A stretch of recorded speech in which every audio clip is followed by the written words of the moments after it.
kill him. I think it's a similar concept, you know, versus the Tusk. Team Secret's turn to ban. Pick the monkey. They're happy to go into these second phases getting what they want. This is kind of an awkward opener to me, though. I feel like a lot of times Tundra either goes this Brood Zoo route or they go the Mirana skirmish route, not necessarily together. Like, this opener to me needs some stuns and some lockdown. Otherwise, you're getting kited around in the fights. I feel like, especially when you play with Mirana, you generally get that stun setup from your off lane. You're not going to have that option now because I'm pretty sure we're not going to see Brood on any of these other lanes. It's kind of like you need both things to get enabled in the second phase. So Tundra really have to think about what they want to ban here, so when they get to that second phase, something comes out to enable both these together.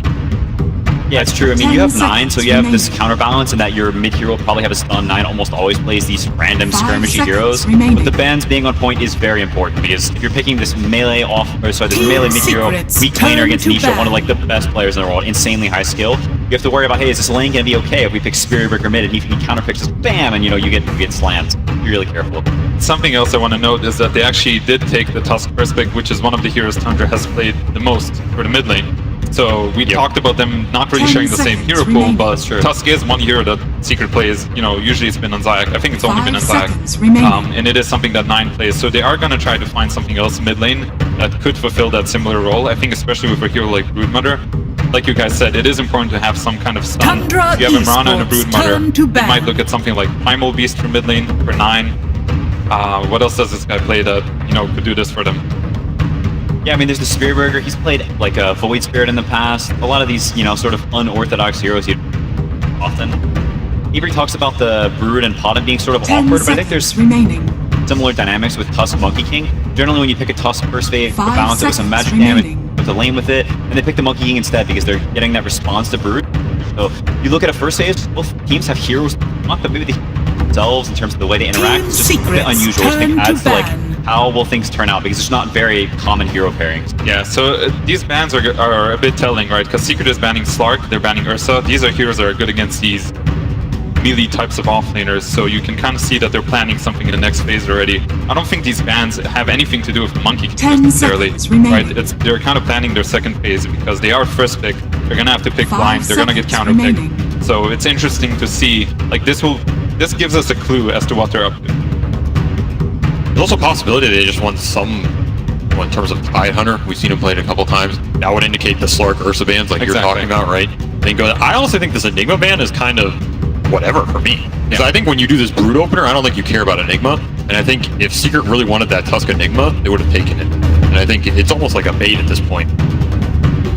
Because I'm more in line with what you're saying, Paul. Like, they're probably going for something to help deal with the Brood in terms of AoE, that they're afraid of the safe lane, just run at you, beat you down heroes, making the lane matchup so unplayable. I also wouldn't be surprised to just see Hoodwink come out for Tundra out of phase. I think it's their go-to with this Brood. It's like either Hoodwink or Tiny here to get their low CD stun playmaker, and then I think Secret can already think about what is Puppey going to play into that. If you want the big AoE team fighter, you have to think about what that hero's going to do in the Brood lane, because that lane is deadly for a lot of those types of heroes. 10 seconds remaining.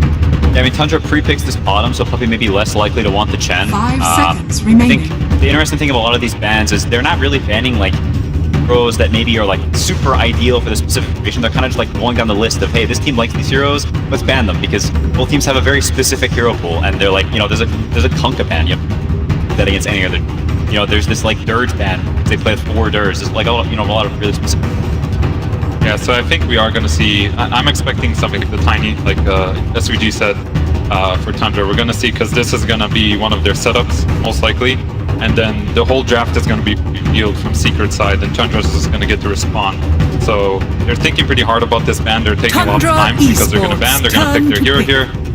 Galir, another hero that's pretty good against Broodmother. Secret's turn to pick. Okay, there's the Tiny. Yeah, good call, has good synergy. I think heroes they're all very, very comfortable on. Saksa is very, very good at laning on the hero. He'll skill the tree, they'll go in lane, they'll contest every CS. Like, they're not going to give you these denies in CS for free. They're going to fight them, they're going to double last hit, they're going to, you know, maybe they'll pull some wave by throwing the tree. Like, they have all sorts of shenanigans up their sleeve. I mean, I now think if you're Puppey, you're just taking that damage dealer. I think your options are like, we've seen Jakiro and Lich played a lot this tournament. I think both be solid. I would see, like, see a Wyvern, but I think you'll end up going Disruptor. That is a good killer for both Broodmother and Mirana. She cannot leap out of the kinetic field. It's also, if you ever get to see Broodmother, you get to glimpse her back and you get to contain her because this hero is very hard to kill otherwise. So it is one of the best Brood killers. And I think this other pick is going to be something along 10 Tidehunter, seconds remaining. Mars. Those are what the bans indicated to me. So 5 something that deals with seconds Brood again remaining. because you do have to address this hero. Turn to And then go Magnus actually, that's a different one. That's a very interesting choice here. We actually, if we were looking at pub history, Rezo was playing this a bit in pubs over the break. So this could definitely be some mag strat they built and having a good idea going in, like, hey, we're going to get second phase Magnus. Nobody was going to ban mag 10 going into this seconds game one, remaining. right? I think it's also not out of the question. This is a soft flex. Niche is a player who can 5 play seconds practically any hero in the game. Nine's not a player who picks like super hard lane counterpick, though likely something that's somewhat playable. Maybe they get some Viper or some sneaky hero last pick that makes Skitter's lane almost impossible.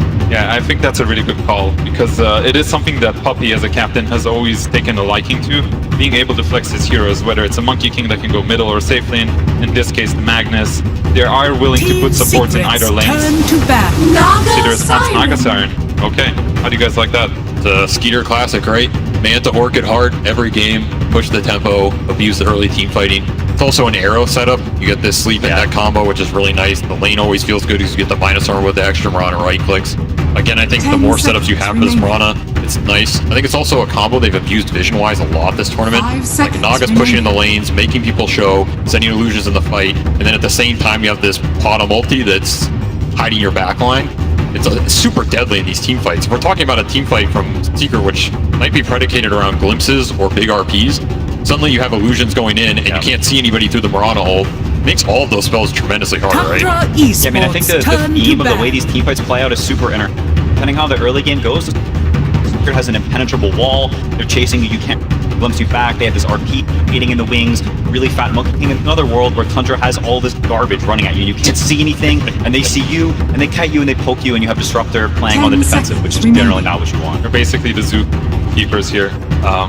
I do 5 think Tundra is seconds definitely remaining. going for this vision type of game, right? They're gonna push the lanes in, and Secret has to show in order to push the lanes back. They don't have that much nuke Secrets right now. Turn to bat. And then they're gonna play around with this vision, they're gonna set up kills on the map. And meanwhile, Secret's just gonna want to fight them. Whenever they see them, they can bring numbers, they can just take the team fight. They have a bunch of spells, like strong spells, you know, RP, you have the Disruptor ulti, the Monkey ulti, they have all these team fight spells and Tundra doesn't. So it's again, two different approaches, which is what we were 10 expecting seconds going into remaining. this. And this Wyvern ban is actually a pretty smart one, I think, because 9 does 5 play seconds Wyvern mid, remaining. and this is a fantastic Wyvern game if I've ever seen one. Yeah, that was a really clutch read, honestly.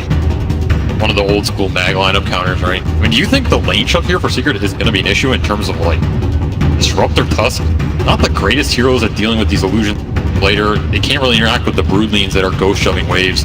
It kind of forces Secret's cores to show here a lot in the Tundra game. Esports. And then at the same turn time, you to have ban. the port duo that kind of wants to set up kills and make stuff happen. I feel like you're getting split up too much. You're not going to have it. You might fall off with the damage at a certain. Yeah, I mean, that's where they could be looking for something like a Zeus, you know, maybe helps the damage, gives them sort of this global presence so they can help deal with the lane some. I think this, you know, sort of sneaky, maybe neat 10 seconds remaining. so much, this type of hero for Nisha, very good here. Sounds like Zeus Tinker. is- That Yeah, sounds like Tinker. Tinker to me. What do you guys think about a Timbersaw for Secret? Could potentially go Yeah, different lanes. They that's a don't really have throwback. any damage for him. They do have a Vessel Buyer and a Mirana, so they can find an answer. But this Batrider ban is also something that's potentially giving a hint towards Timbersaw. But I do agree, either way, they need a hero that can deal with these summons.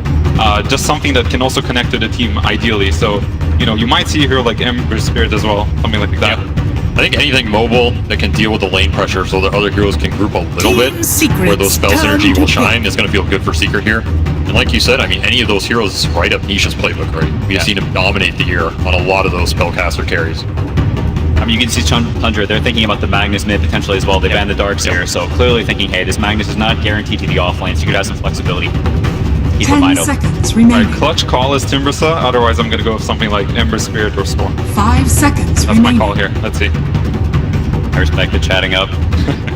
Let's see the Tinker. See Tinker? him busted Okay. out. I'm down for it. If they go Tinker, I feel like we'll see an immediate Zeus. Yeah, that is a the very issue. classic 9 hero, so I'm not feeling the Tinker right now. It is an extremely good Zeus game for Tundra as well, if depending on what secret. I do really like Zeus for their heroes. It's perfect for how they want to play this map. You think they just steal it here? Puppy thinking about, hey, if we give him this last pick, Zeus suddenly the global threat with so much lane shove just become debilitating. It's not bad. It's not bad. They don't have that much reach between their heroes. They have a sleep. Tundra Other than Esports that, turned.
Want to be able to see Secret versus Tundra, but of course we gotta be able to check in with our favorite man on stage. It's Reaction Slacks with the coach interview.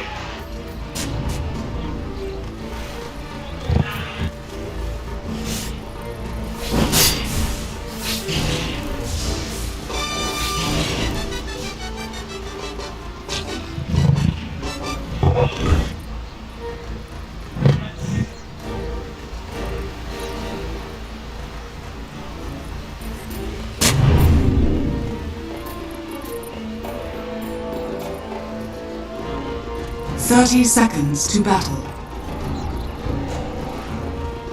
My keyboard is not working. My keyboard is not working. My keyboard is not working. My keyboard is not working. You're not afraid of spiders, are you? Hey, Thank you, Slacks. That's right, it's Cap and Avery in case you forgot Slacks. But here we are. We gotta pause just to be able to catch things up because we did have this situation where we had the teams kind of walking around while this coach interview was happening. Fortunately, we got this pause. Avery, we were talking about it before this game started. What was the storylines of this upper bracket finals? And for me, you actually said something that I thought was very fitting. You reminded me that Tundra was once upon a time one series away from being able to go to TI 10. They barely missed out on that one. Very true. Second chance for them, right? And being able to be here at TI 11, and they've made the most of that chance. They've gone very far through the tournament so far. And Secret, of course, everybody knows about that. There's a huge second chance right there. And go through the last chance qualifier. That's the ultimate second chance right there. That's all you get. After that, there was no other opportunity. They've made the most of it, right? I mean, these two teams, second chances, they still have one in the bag, too. Upper bracket. Makes you feel a little bit more comfortable when you know, hey, if things go wrong, we're still in it. You know, that said, I don't think either of these teams wants to drop down. They definitely don't want to lose the dominance in terms of the meta, right? Both these teams are trying to define what's going to get into the finals. If you get there with that definition in place, gives you a bit of an advantage going into those early games, because now you're saying, hey, no one has broken what we're doing. And especially for Tundra, who I feel like has just had one of the more unique styles this tournament. Banking off the zoo, banking off the lane shove, Outworld Devourer. Who else is playing the mid-heroes at 9s playing at this event? Nobody else. I'll answer it for you. This is a team that really wants to keep that momentum going and not have people kind of break that strategy and make them second guess, hey, are these things as strong as we think? Gives you a bit of an advantage going into those early games, because now you're saying, hey, no one has broken what we're doing. And especially for Tundra, who I feel like has just had one of the more unique styles this tournament.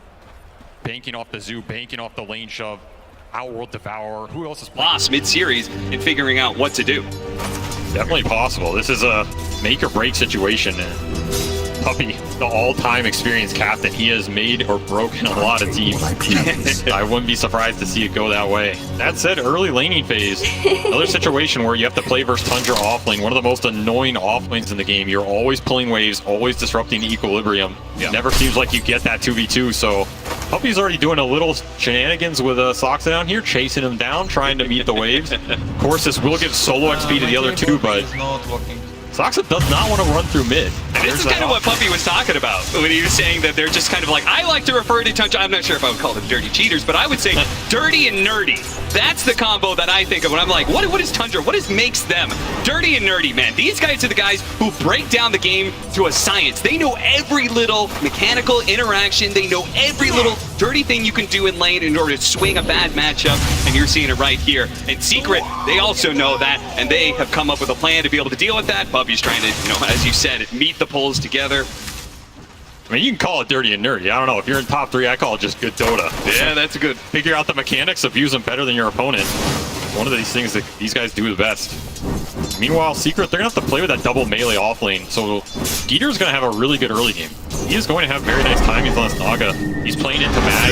You have to keep in mind this Tundra lineup, they have a couple save mechanics built in versus the big AoE teamfight that Secret's trying to push down later, right? You have the sleep to counter-initiate, you have the astrals to counter-initiate. It's a lot of time you can waste for this BKB duration that at some point Crystallis might end up going here and trying to take the Roche fights with. Already queuing up Maelstrom, so the more you can deal with the lanes for your supports, the better off Secret's going to feel in this game.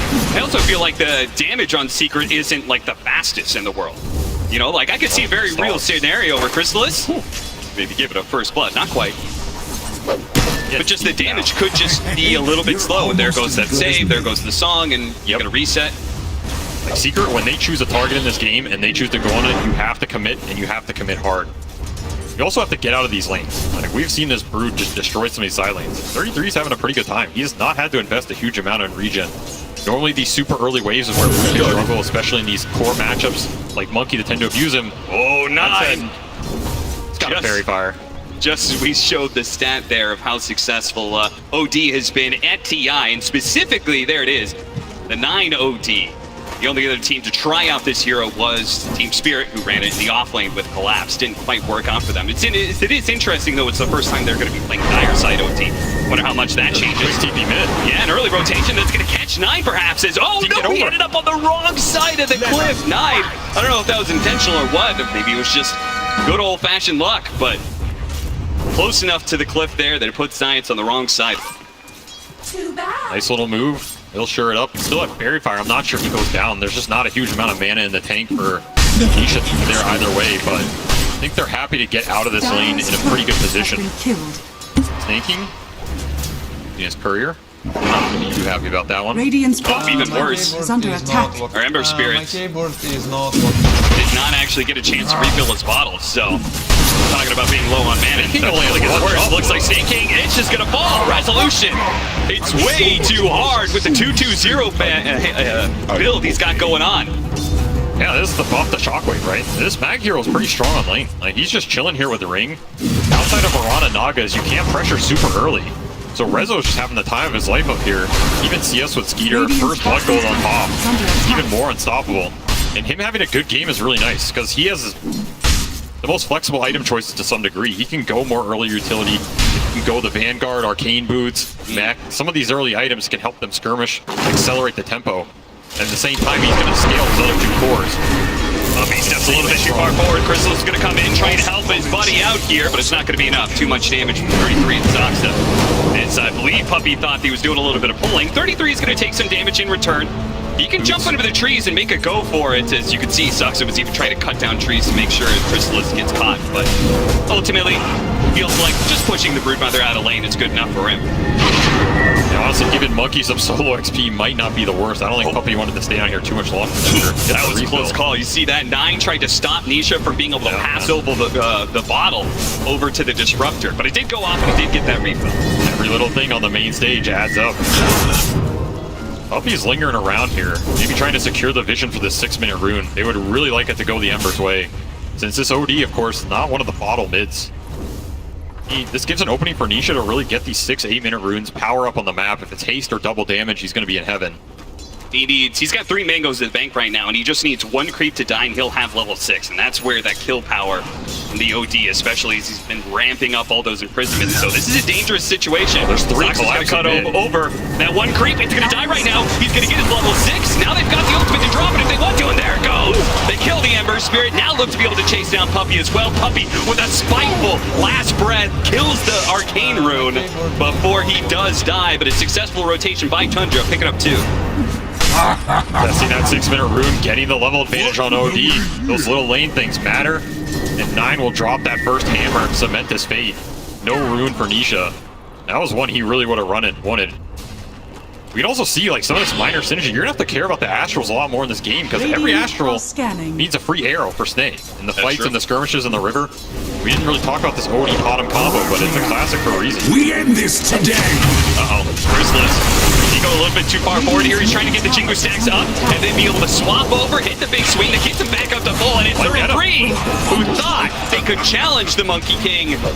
Step to the King, Avery, you best not miss. Damn straight. That almost pushed him to level 6, so Saul's having a pretty good time down here in this bottom lane. Like, he is really taking it to the Brood, which is exactly what you want to do. You need to slow down this Brood's level 6 timing as much as possible, because that's when he can start to ignore your core matchup, get into the jungle, cut waves, accelerate the farm, get into that Wraith Pack pipe or whatever utility he wants to go.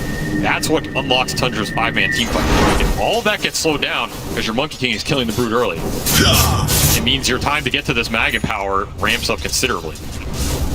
So Secret, I feel like they're having a pretty good time on lanes here. This is probably in the upper band of what you would expect or hope for, especially from a Mag lineup. Talking about that Mag, when you talking about, okay, more time for the Empower to kick in for the Monkey King and the Ember Spirit, do you think that also means that they feel very comfortable going like pretty far into the late game against the Naga Siren because they have these big steroids coming in? Bottom lane 33. He's going to be kept in place. Not long enough, though, for the Monkey King to get those stacks. I mean, I think you're always confident going late game with a triple melee core Mag lineup. Like we said, Tundra does have some of the saves utility to play around with it. Nisha tossed over, jumps over to his Remnant. Didn't have enough mana for that one. That's a DD. They can skirmish around mid. Yeah. There's a lot of damage. Toss is coming in. Max Slight. It's dangerous, though. The imprisonment, the cell safe underneath tower. They get one last hit. He's going to go for it, Nisha. He wants his kill. 1 second for Slight. Far enough away, he's out of range, and now they've got the toss up in the air. Oh, into the snowball pickup, dodges the arrow nicely. They are going to be able to get another round Slight. Look at 9. He's creeping in on the side. He's going to come in at the last second to be able to bail out Zoxa and get the kill on his Zayat. Tundra bringing the numbers again to shut down this Ember's momentum. That's a huge rune. We can see the damage coming through.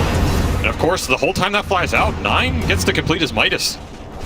already proccing it. This is the build he is favored on this hero the whole tournament, minus into that Axe Rush. Gonna be extra attack speed and extra item progression for him. Arrows and Arrow. Oh, Little get the early. range creep first. A gift from the temple. both teams really trying to play around these mids. Oh, goodness. Look at that stack. Rezo is going to be huge. No stacks on the side of Tundra, so this is going to be, they're already up a bit in net worth. That'll continue with stacks like these. And 33 just has to walk out of base here. He's choosing to save his TP. Guess they're going to send him mid. He's tired of going against this Monkey Disruptor kill combo. At the same time, he can't really go against Mag. I don't think he feels great just sitting up there potentially beating Spiders playing into Vanguard. 33 a little lost this early game. This has been one of the rougher starts for him. I feel like I've seen all tournament. Yeah, I mean, he's jungling with Insatiable. This is not the route of progression you want for your offlane Brood here. Trying to get to level 6. No, you're supposed to get, you're supposed to get 6 in lane, and then, you know, you just are able to, even if your lane is hard, you could still jungle so much faster. In fact, he has to do it at level 5. Ugh. That's going to feel terrible for him. It also pushes Soxa more towards these mid skirmishes, which again, we're seeing 10-minute rune. Might be a bit of trouble. That's how much Secret commits. Snowball afterwards should be able to keep him in place. Zero seeks in from the side. Oh, he actually tosses over Zions at last second. Hello. Tries to block him off, but is going to be caught by the imprisonment. Probably surrounded here. I don't think Secret could do too much to stop this one. Indeed does fall 9 with a killing spree already. Radiant's turret has been killed. Secret's got to be happy about both their side laners just getting full farm and solo XP though. Like sure, you're winning some of these mid skirmishes a little bit. You're contesting the runes. Ember, he's getting his economy drained a bit. He has some power to catch up. Rezo and Crystallis just having a free-for-all in the first 10 minutes here. Like you said, they are gonna be big.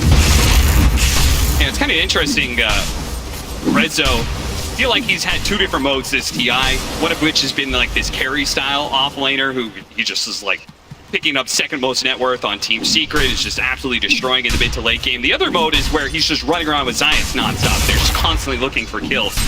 It's definitely going to be the former one, where Rezo's just going to take a lot more time farming in this game. Play carry Mag to a degree. He did opt for the Vanguard, will go Blink. It's a tri-carry lineup. They're fine going moderately late here, no matter what.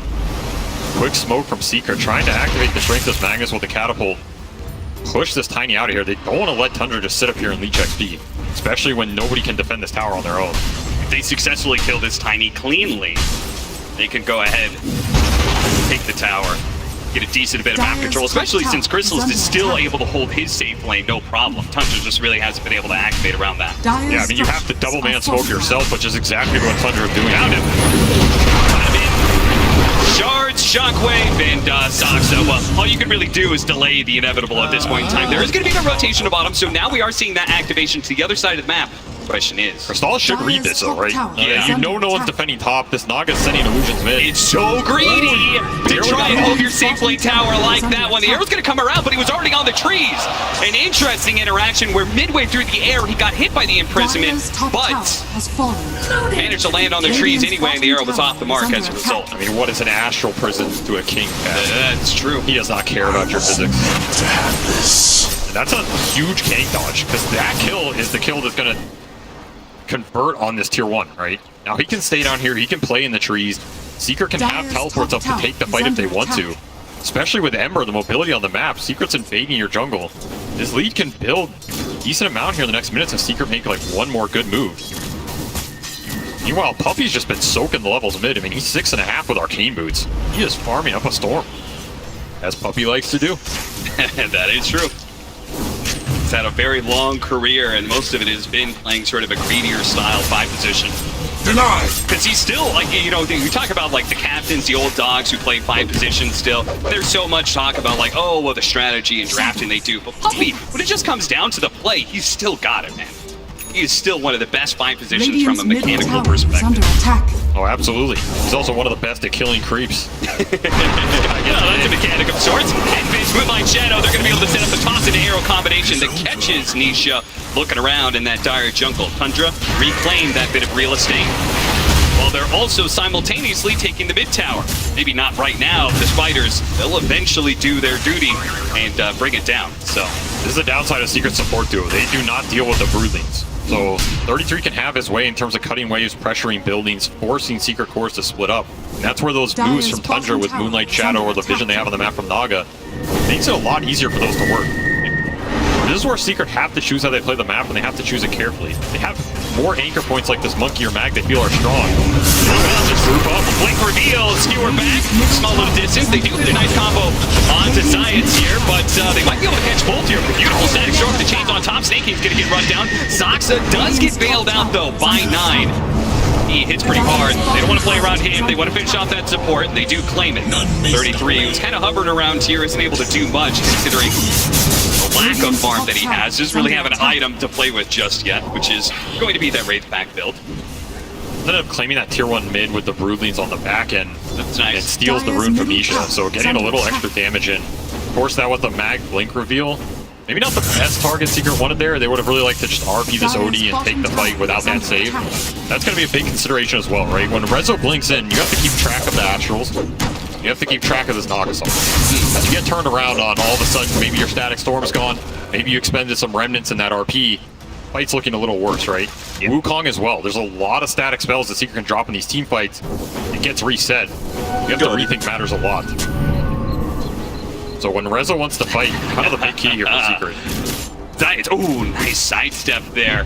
Instantly read the where award was going to be, and he actually gets the last hit before Snakey can get the deny. Secret baiting this bottom. Rezo pre-TPing. Stalls might get aggressive here. He has Maelstrom online already. And what's first follow-up snowball, just Tundra to 0, nice and easy.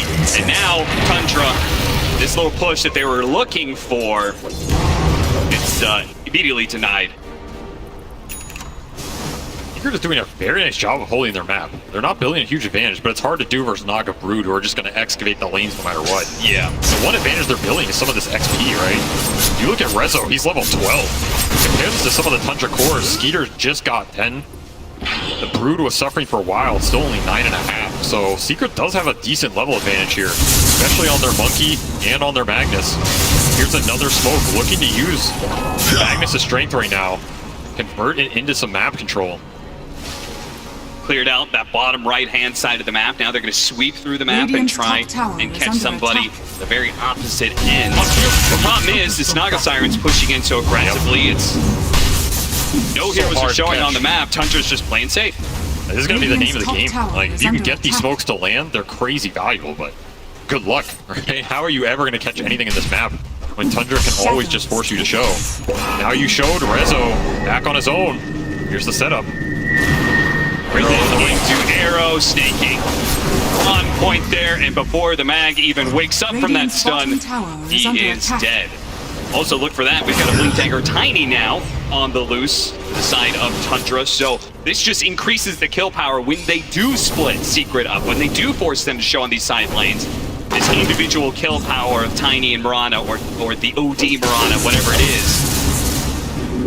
It's going to be scary, especially for Crystals, who keeps on trying to hold this safe lane and doing so successfully, honestly. I mean, he's known as a Monkey King expert, and he's showing why. The fact that he's been so wily, staying away from Tundra this entire time. Gonna have to tank the smoke. The Coyote might have just finally... Oh, that rotation was close. Crystals, once again, hypes away to the trees. So that Blink Tiny here. And also Blink can eat his tree. Does that boundless? Catch Snake King. Thinking about the Wukong's man. Now, this is a little bit of a stretch. Crystal's really trying hard for this one. The rest of his team not quite there. Snake King is going to be caught. No leaps in hand. And they do get the glimpse backwards here with a snowball on top of that one. 2 pickups. Very valuable for Secret. Those are 2 big killers on the map. So now Secret, they can split up probably pretty aggressively here and try and push in the waves. That was the one spot Secret wanted to bring everybody because it's where all their vision is. They don't have much vision on any of this top portion where Skeeter has just been constantly pushing his lane, stealing triangle farm. 33's in their jungle, scouting out with Broodlings. The vision is always going to be a constant battle for Secret, so they really have to maximize what they get out of it. And that just means bringing the numbers. Every time you bring the numbers, if Tundra get out without losses, they're super happy. They lose a couple of heroes there, it means you're probably losing an objective. Secret get the most out of that play, and it's going to push this Monkey King up to BKB, 200 gold. It's a very big item for him. It means he can commit in the fight. Your Astrals don't control him as much Dire's anymore. middle You can't just tower arrow is him. under It's also great for There's a split Naga pushing, song. right? Like Yep. he can deal with the split pushing because now if he gets imprisonment, Yes. okay, I'm just gonna pop BKB if they try and arrow me. So Dire's Every item that bottom helps him tower stay is out on the under map attack. independently is going to be amazing for Secret here. It's going to be Ags done on Outworld Devour, I believe. So this is a big power spike for Tundra. They also have Orchid on this Naga. The rune of They're regeneration. not ready. If you get Orchided out on one of these cores, Nisha is not close to BKB. He's still 1,000 off. Tundra really want a big core kill into Roshan here. oh yeah, Radiant's getting a middle pick off tower on is Nisha under would definitely attack. be the most amazing Radiant are opportunity scanning. for Tundra. I mean, look at Secret group though.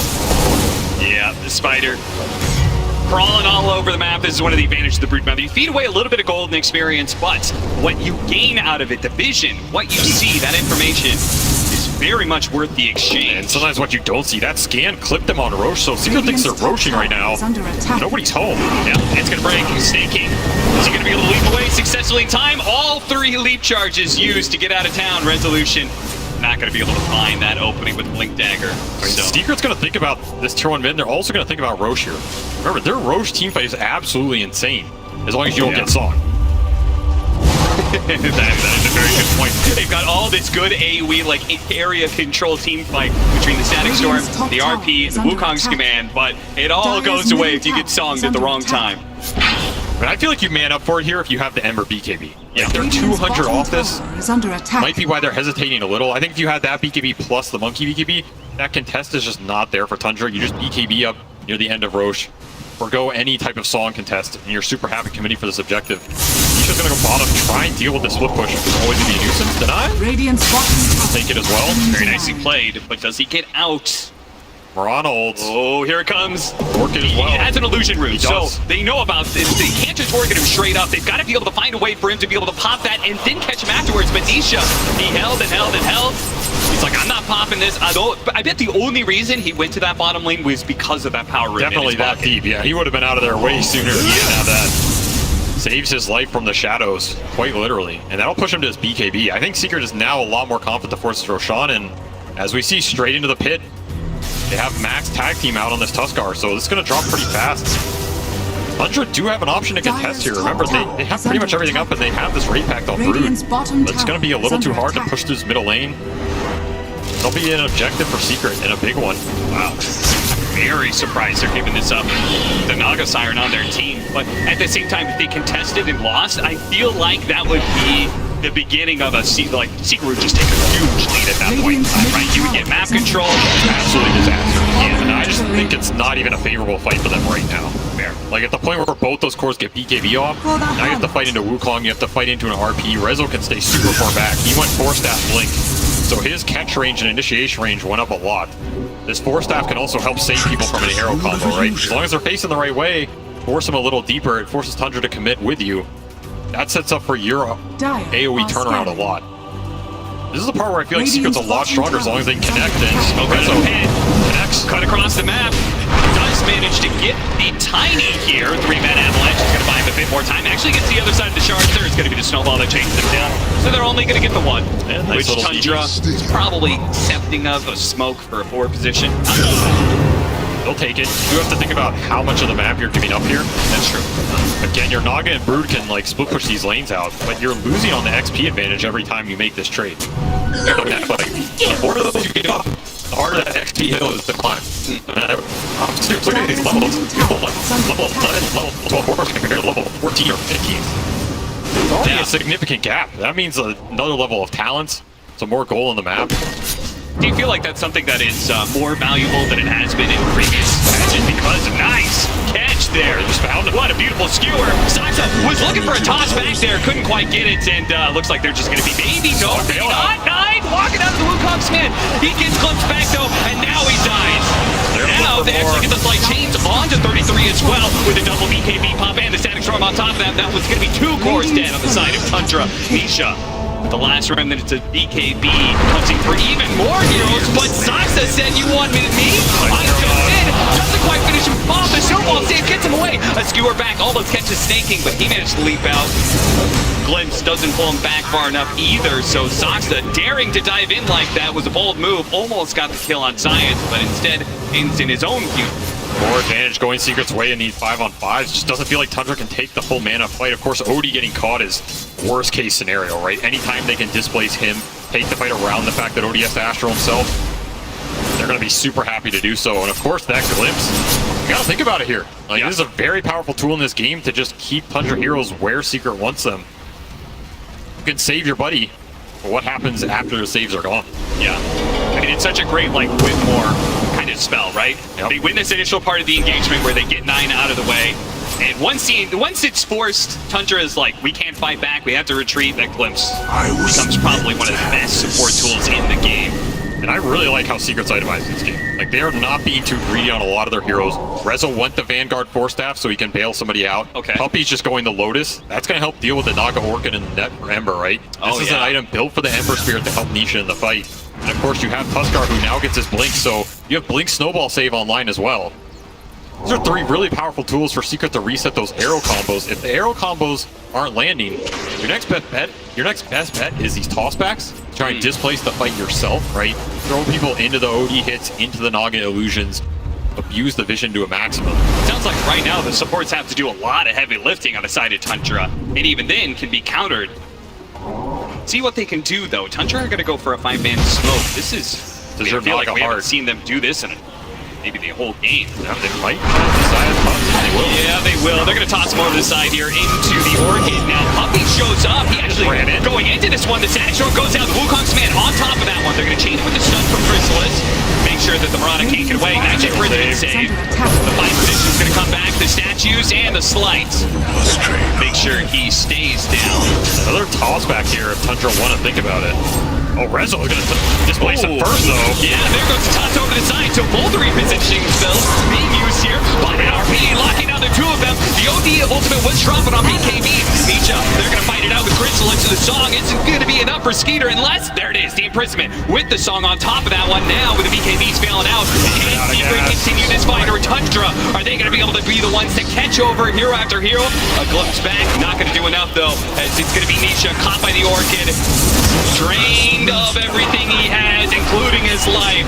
They may have had the Aegis on Team Secret, but it's Tundra who come out the victors in that well-played team fight. Oh, these long team fights are going to be Secret's fate in this game because these Astrals add up. They're just out of mana by the time that fight is done. You look at that Ember's mana pool and the death pool, it's 580. You got nothing left to do anything by the time this fight progresses past that song. Just an awkward initiation too, right? Both Secret supports pretty much taken out at the start to some degree. Puppy has to drop the full kit. Just look how much this Mirana death gets stalled. Was a snaking by, but now we're getting more an arrow. Static Storm trying to protect him, but it looks like with the imprisonment, it's probably going to be enough now. Zaxa's life is going to get traded out 1 for 1, but they do have the ensnare on the Monkey King here. He doesn't have his BKB, not for another 20 seconds. He's in big time trouble. They do manage to skewer back on to 9, but without the Monkey King, do they have anything to take advantage of this one? They do have the Ember Spirit coming in hot. 9, he needs to get out of here, but the damn kinetic field is locking it in place. Needs to go to the kill, and Nietzsche will claim it. Shockwave managed to finish him up the end. Now with the BKB, he's going to challenge Skeeter. Doesn't really have the damage against the Naga Siren, so we won't find a secondary kill during that BKB timing. And it did cost Secret a buyback there from the Disruptor. Expensive. You can see how chaotic these fights can become very fast for Secret. They want to take the more organized 5-on-5 engagements where they get their big spells off and kill a core. The second these Astrals starts coming out, Lotus Astrals, arrows flying through on top of summons, on top of illusions, on top of Broodlings. It's too much gunk to keep track of. And at that point, especially if your BKBs are out, the fight just becomes a nightmare. I like this pickup. Snaking, grabbing the gem. Now that Tundra have kind of gotten back some of that map control away from Secret, they can start taking down some of these wards. Map goes dark for Secret. It becomes even harder to deal with these kind of split push lineups, right? When you don't have the vision. It becomes harder to team fight too. I think Secret's a bit reliant on the jumps at this point, I think. It's about who they initiate on, how they anchor that engagement. Ideally, it's OD every time. Ending the game, but it's not dead even anymore. No BKB on the Ember Spirit. Gets caught by the Moonlight Shadow rotation of Tundra. Map is just way too hard to play. Secret need to do something to regain some vision control, regain some lane control. Not necessarily going to get easier for them in the next 10 minutes here. Again, there's just so much ghost push happening on the map. You have Naga Illusions cutting top, Rulings cutting bottom. Tundra can group, Tundra can pick you off and not have to show that much to do it. Another toss back mid on this mag. And he forced out. Brisbane reset here. Lumpy. That's going to be a dieback on him. That's why he's kind of dropping everything. Ultimately, you're going to be dead for a solid 60, 70 seconds. Might as well throw all your spells out there. The same cooldown. It really is. You are giving some extra mana away. Radiant's Bumping middle up the OD a tower little is bit. under attack. Picking up a lot of momentum now on the Tundra side, a 4,000 net worth lead, and they're the ones now assaulting buildings. And I think that's such a scary part of these split push lineups when they start getting on your side of the map. It becomes harder and harder to get it all back, right? You feel like you're Radiant's constantly, middle oh, now tower this is lane's under being pushed in. attack. Now our tier 2 is falling, the tier 3 is exposed. The Tundra playbook. Yeah. This is what you have to be ready for in this tournament. And I think Secret's idea is we get this mag lineup, we have a bunch of cores who can shove out the lanes, scale really well, take the late game fights. You can't get there, it's a problem though. And yeah, who's Titan Sliver? Radiant's Yeah, top who tower left that is under behind? attack. Somebody has a regret in the jungle. See, we'll check out the Tundra side. Oh, there it is. It was the Tundra. All right, well, that's a freebie for Secret. Oh, look at that. They don't want Or it. maybe don't look at that. They don't want any handouts, Radiant's Cap. top tower is under Want to win attack. this game fair and That's square. damn right. Radiant are The alpha scattered. move is you pick that up and you give it back to him. Radiant's top tower That's the is next under level that. attack. play. And should you win the game, on top of that, Radiant's top ultimate tower mental is falling. damage being done. That is something Puppy would do. I want to beat you at full strength. Next Roshan. That's going to be so crucial, right? I mean, you have gone on this entire... Yay! Rezo finds it in the end. Hey, look, there's the Titan Sliver. I've never heard such a resounding cheer for a neutral For a item in my neutral. life.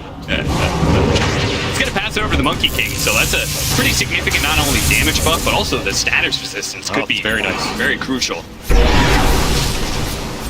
Roche does spawn here, but the biggest question is you need lanes out to be able to deal with it, right? I don't think you can just go in the pit and force it like you did last time if you're Secret. Maybe Tundra's sleeping, but I wouldn't bank on it. They always have that sleep up, so... You have to find a way to deal with these lanes. It comes down to this Ember Shadow. just reading the map super well. There's a limit to that. When you have Moonlight Shadow, when you have all the vision Tundra has. Yeah. It's just too much weight for Nisha to do it all. And now you're forced in a position where you gotta win the 5-on-5 clash. Brood doesn't have to force it here either. They do have a Hex on Brood. It's an absolutely nasty item if he gets the initiation with it. Might be something Secret does not expect and does not BKB preemptively for. They throw an illusion Radiant's up into the bottom triangle tower is area, under trying to get some attack. information. Secret is smoked up, though. So Tundra, they start moving north. They think, okay, maybe they're up here somewhere. Not actually the case. Gotta find this OD or you've gotta skewer one of these cores back pretty deep. And then just triple Radiant's BKB middle man up. tower is under So you think attack. of the state of team fights, it's much easier for Tundra to win, and it's Secret who have this, like, the onus is on them. There's this one play they have to do in order to win a fight. I think Radiant's Tundra's super bottom comfortable in this tower is game under state. I mean, they're attack. also dire. They can abuse buybacks on the dire outpost for this Roche fight. Oh yeah, that's true. There's a lot of things going their way right now. It's just so hard for Secret to make a move without Tundra knowing it and without knowing where they're coming from. They also have bailout tools. They can use support buybacks on the front line. They can use the tossback. They can use a force staff. The initiation is not guaranteed to go Secret way. You might just get hexed when you blink in. You might get astral. You have to worry about them potentially just forcing it as well if you don't have vision. The Glimpse checking the Naga status. It will be real. Yep. Of course, what you're referencing there is illusions. They do get one shot by Glimpse, so if you hit an illusion, just instantly pops. Problem is, there's so many of them. Radiant's middle tower Puppy is doesn't under mind doing a attack. little illusion farming in the time. I think Tundra's contemplating whether they want to just beat this triangle, but pretty much the only way Secret wins a fight at this point, I think. Yeah, I mean, if they're just chipping away at the mid-tier 2, there's really no rush to go into that Radiant's triangle, middle tower right? You could just force them to bottom eventually. Yeah, I don't think there's any reason to force it this game. And so you see Rezo, he's trying to look for anything. I don't know what mix-up of button clicks that one was, but he force-staffed and horn-tossed, but didn't blink forward. Soxa, think about blind jumping. Radiant's middle tower is under Cutting his way attack. through. He's going to find Science and toss him back over to the side. He's just immediately going to try and take advantage of this. The thing is, get off the snowball. They're on top of the OD. That's all important, but he has the imprisonment. He's going to come back into Chrysalis with the stun, but he blinked away just before the stun could have hit. And that is so much of the team fight on the side of Secret now. Tundra is going to continue to to retreat though. He's pulling the side forward onto the Magnus. He tried to go forward, but he had an on this as well. So he's going to be okay. And that hammer did absolutely nothing to him, but did almost finish off the toss. The Ember Spear is stuck inside the snare with no BKB. He will die. Overextending. Now that goes in. Tik Tok with the RP. They land exactly what they needed there to turn the fight. Two cores going down on the side now with a buyback of Science. They're going to finish off Zox, so he gets tossed over. Maybe snaking low, beaten down. Chrysalis versus Skeeter. A one-on-one carry matchup where Skeeter has the health advantage, and he's got the ensnare. He's got the illusions. He surrounds the Monkey King, and now 9 comes back into play as well for the +1. Rezo or Staff Skewer on away. They're trying to catch him, but 9. So close to be able to get off that extra imprisonment, but the blink goes first. Ultimately, Tundra walk away the victors. I mean, honestly, it's not the worst outcome considering that Wukong stun completely whipped on that OD. I thought that fight was going to be way more hard. And of course, you force this OD buyback. So that's a huge deal for Secret here. You're going to lose the Roche, but this Roche was just... I don't think it was in the cards at this point in the game anyway. You're going to have to kind of wait out this Naga's timings, go ultra late. Use buybacks in a 50-minute plus situation here. That is the key to victory for Secret. And right now, Tundra, they're going to have free reign on the map. OD buyback, but he gets the Aegis. So just to make sure I'm understanding this correctly, you think even though they got Roshan on the side of Tundra, the fact that they were already so far ahead in your head, that team fight was kind of a win for Secret? Just the fact that, as you said, I mean, I'm not going to call it a win. It doesn't a draw, feel good. maybe? But just considering how that fight started and how hard it is for Secret to find these initiations, I mean, we see here, Tundra's completely reset, right? Yeah. Even on this second go, Rezo just gets insta-hex. His jumps are just very hard. Nisha tries to commit in, but at this point, again, your BKB is gone. You have no backup dispel. Yeah. The team fights become near impossible at this point. So the fact you got an OD buyback out of missing a Wukong stun is pretty good in my book. Yeah, it's fair enough. And it's all thanks to Resolution being able to hit that RP. And perhaps a little overextension there from 9, but ultimately he had the buyback. Was able to use it. Radiant's middle tower secure Roshan and has the Aegis now. The next 4 minutes. You were talking about that hammer doing nothing. Something I've just been laughing over in this game is Nine's been running around with this Eye of the Vizier. Yes, the minus 15% max mana. That's how much value he puts on cast range. He's just playing for the Astros. I don't need a high mana pool, you know? I'll make it up with the saves, make it up with the dispels. Of course, you get mana from the Astral, so... I mean, he's probably jealous of Puppy. Puppy's sitting there rocking a Psychic headband. Very true. He's like, that's the cast range item that OD really wants. This is the future of Dota, where ODs lower their own mana pool for the dub. I mean, it's also Tundra's game plan for the fights, right? They don't need to burst somebody, they don't need to take some super short-oriented fight, they just need to play it long, get a huge amount of rounds of spells off. Both the supports getting caught here. It's Puppy who's going to be run down. Looks like the Tusk maybe got away. Did. Well, he almost did. Well, Resolution's going to be found. Uh-oh. Now he's got Skew and he's got Aeon Disc. So, let's see how far away he gets here. Is there an opportunity for him to be able to link away during this Aeon Disc, or no? Hit by the arrow. Oh, he still gets it off. That status resistance lasted just long enough. He bogs him and TP's out. What an escape from Rezo. Twice now, the Aeon Disc that he picked up comes in clutch. Absolutely clutch. Doing a little tree work as well. Never hurt anybody. Yep. That's a lot of time. And every time Secret buys some time, it means they can get another lane out. Give him some remnant of map control and vision. They're pretty much stuck in the base at this point. Of course, I don't think they have any inclination of fighting this Aegis too much. No, absolutely not. And Tundra's caught up in the levels, they've caught up in the items. Skeeter is super far ahead in this game, 30k net worth. Opted for Bloodthorn, Butterfly, and BKB. This is like a man fight build, right? Yes. This is a build where he just wants to run in man fight Secret cores. You're not going to be able to out right click me. Allies. Yeah, that Aeon Disc status was able to get away. Middle tower. Back in live, we got the RP and it lands onto the Naga side, but he's so damn tanky. They need to be able to 100% him there, but they've got the imprisonment plus the shard. So he's going to be able to walk it off, all thanks to that Roshan pickup. What a glide here, though. Locking out a bunch of heroes. They also got on top of it. Once again, the OD, they're just walking away from this one thanks to that imprisonment save. They jump back over 33, who look to be able to finish off. Puppy has an Aeon Disc, and now the song reset comes in. Tundra, they built up these imprisonments. Nine's in the position. Arrow goes out. BKB from Chrysalis. Takes that one down. Secret on full retreat here. Are they all going to get away from this one? Tundra, do they have anything left? Nisha, he barely got away. Glimpse back, goes around. They have the Lotus Orb to deal with silence. That part is so hard. I love the Lotus Orb from Puppy, but it's so hard for him to be around this Ember Spirit all the time. Toss away. Now they're good. We're back at the same time. The slide and Saxa thought he had an opportunity to trade his life for a big core, but Nisha's Ember Spirit is just too elusive. No more tosses for you. Rezo's getting fed up with these tossbacks, man. He is the ultimate displacer in this game. These fights, they just go long. Gotta save those BKBs. I was surprised Cristal still had his arrow at the end. I thought it was going to be expelled for sure. Very patient here from Seeker, and of course the tactical retreat. Not losing anybody in all of that? That's pretty crazy. Even Puppy was on like 10 or 20 HP there. The Brood leads in the back. The managed just to walk it off. Fluffy hat. Sometimes the 40-minute Fluffy hat comes in pretty handy. Don't take away that hat. Took him straight from Zions, probably. These Astrals are going to be a problem. Like, Puppy's billing towards Ags, but of course, Odie Astral doesn't care too much about the Ags unless you're catching him in it, right? Yeah. Sure, which you kind of need. So, whoa, nice skewer. Didn't have any stuff to follow it up there. CRP right for the tier 3 static storm on top of that one. The imprisonments once again. The BKB is going to go out from Skeeter, and he gets the song up.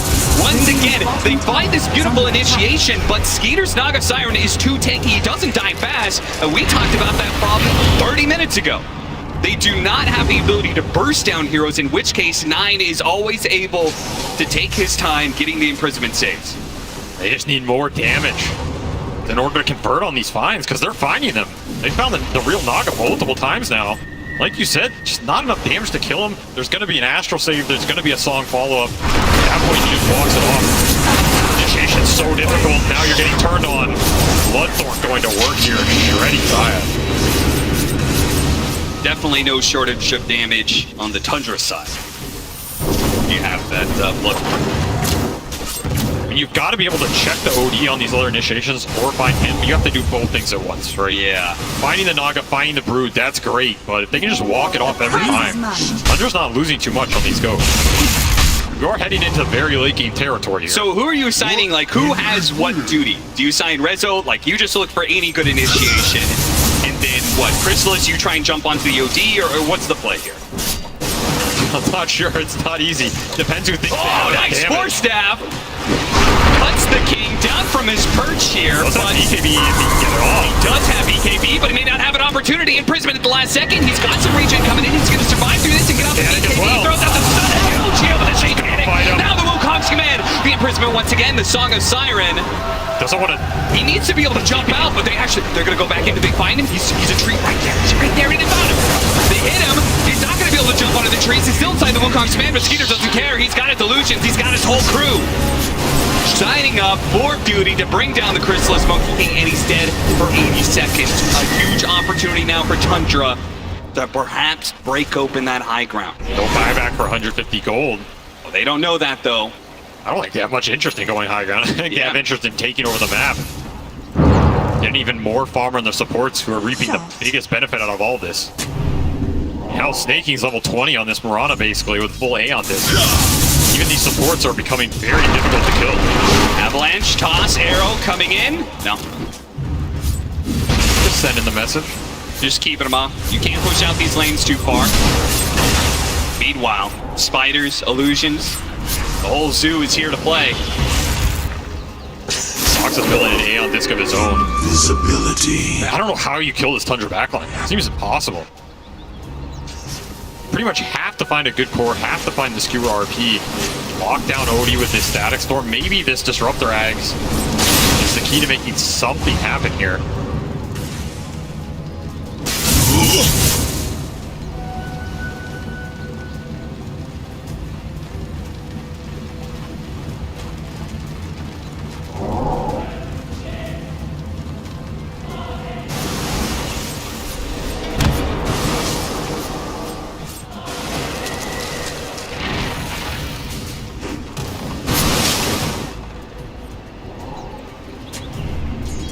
They're just very calm, clear communication from Tundra.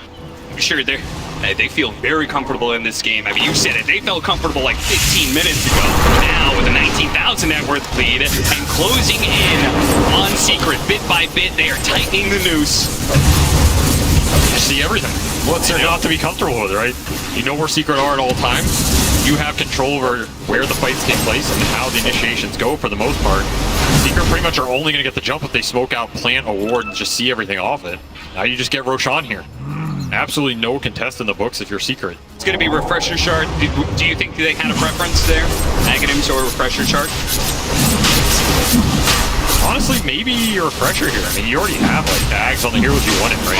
Sure. Even this Naga has one, so... In which case now we can drop double Sanity Glyphs. We can get 4 imprisonments pretty easily. I mean, double Hex. You could hit a 4-man RP on the side of Resolution. It may not do anything if 9's not in it. It'll do absolutely nothing. He'll just drop the double hammer, double Hex. He's gonna turn the fight around again, so you have to find the angle. Nice skewer away! There's a long one. Snake in. Blocked by the kinetic field, actually. The second one gets around it, and on the side, we're going to see Puppy pay for that kinetic field. Perhaps the Spiders look to be able to chase him down, and the hammer gets dropped. 9 turns around, imprisonment, refresh, second support goes down. Rezo looks to try and blink forward there, get the skewer back. Meanwhile, we see Nisha. He's forced to bomb his BKB, the Bloodthorn. Managed to get that one out of him. They've used kind of everything they have on the side of Secret. They're going to have to full out retreat. They may just have to give up a full lane of barracks. This game is looking rough. There's just not enough damage in the tank. I think even at this point, if you land everything on this Naga, and he doesn't Astral, it doesn't matter. He still has Aegis. He still has the Butterfly Evasion. Radiant's middle barracks. Not cutting through enough of this. You need really Skewer, though. The skewers are always an opportunity. 9 in turn. Throws up the imprisonments. They cannot seem to be able to lock down these 1 heroes because 9 is always there to be able to get the save. They have that buyback, though, on the Disruptor. They need to make it work. It's something here. They get the look back, but again, the actual team imprisonments, they keep on going down. And this is still the first line. Toxic was topped over on Anisha. He doesn't have BKB. He's caught by the side. And now the song, wake him back up. And there's a second side. Wait, in the vulnerability over and over again, but he couldn't get away.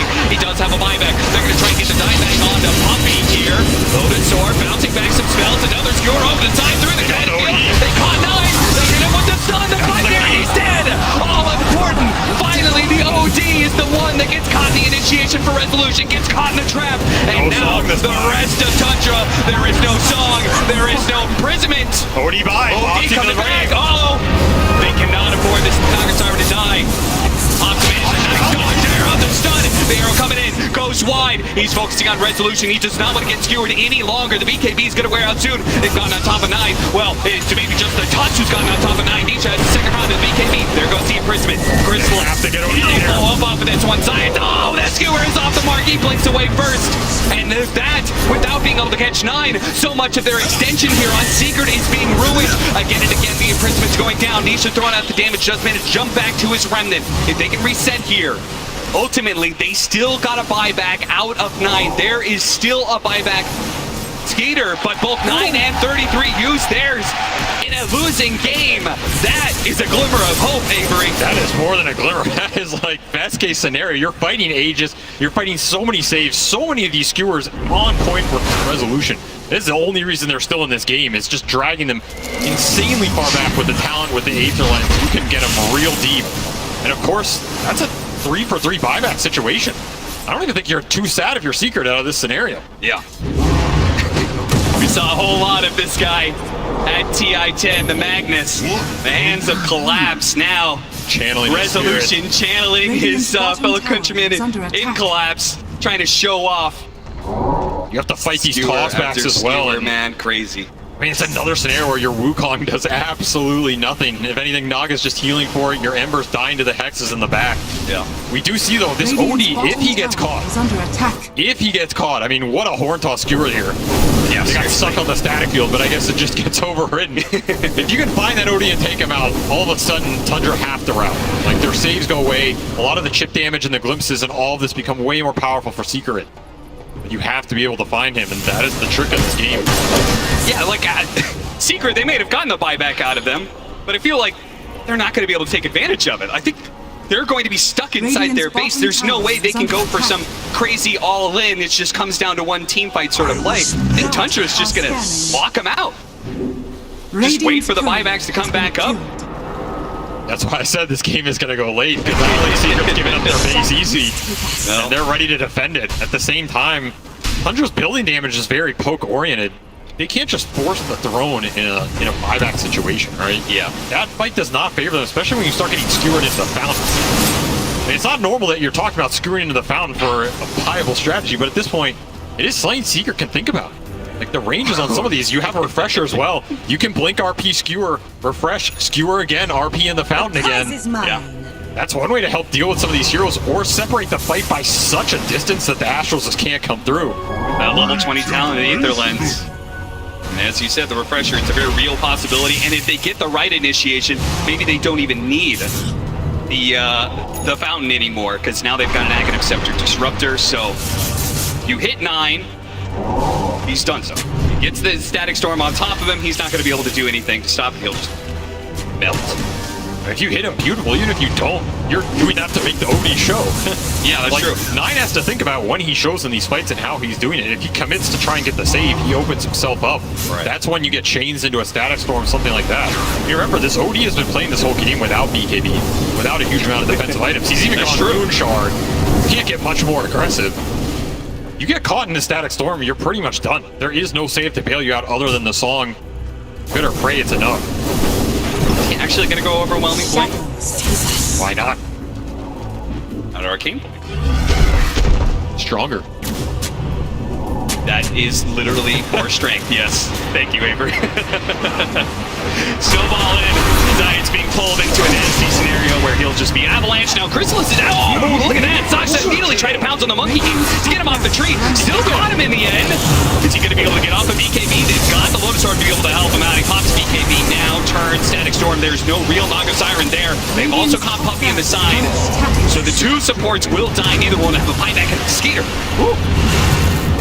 Doxa almost catching the Monkey King again. Chrysalis barely managed to jump away. These retreats from Secret have been on point this game. These are not easy scenarios to get out of, and they have done the correct job at bailing on a lot of these situations. Because messy fights like that, there's absolutely no way you're taking that type of engagement. So you need to get your cores out. You need to get them well. I even feel like sometimes Puppy's just running in to try and take some of the spells, get his cores out of that situation. As long as all 3 Secret cores are alive, they can take a base defense fight. They last showed on the bottom side of the map, so they smoke over to the top side, see if they can get a pick here. Maybe an Ember Spirit or Magnus out of position, failing that, okay. Don't find that opening. No BKB on this Monkey.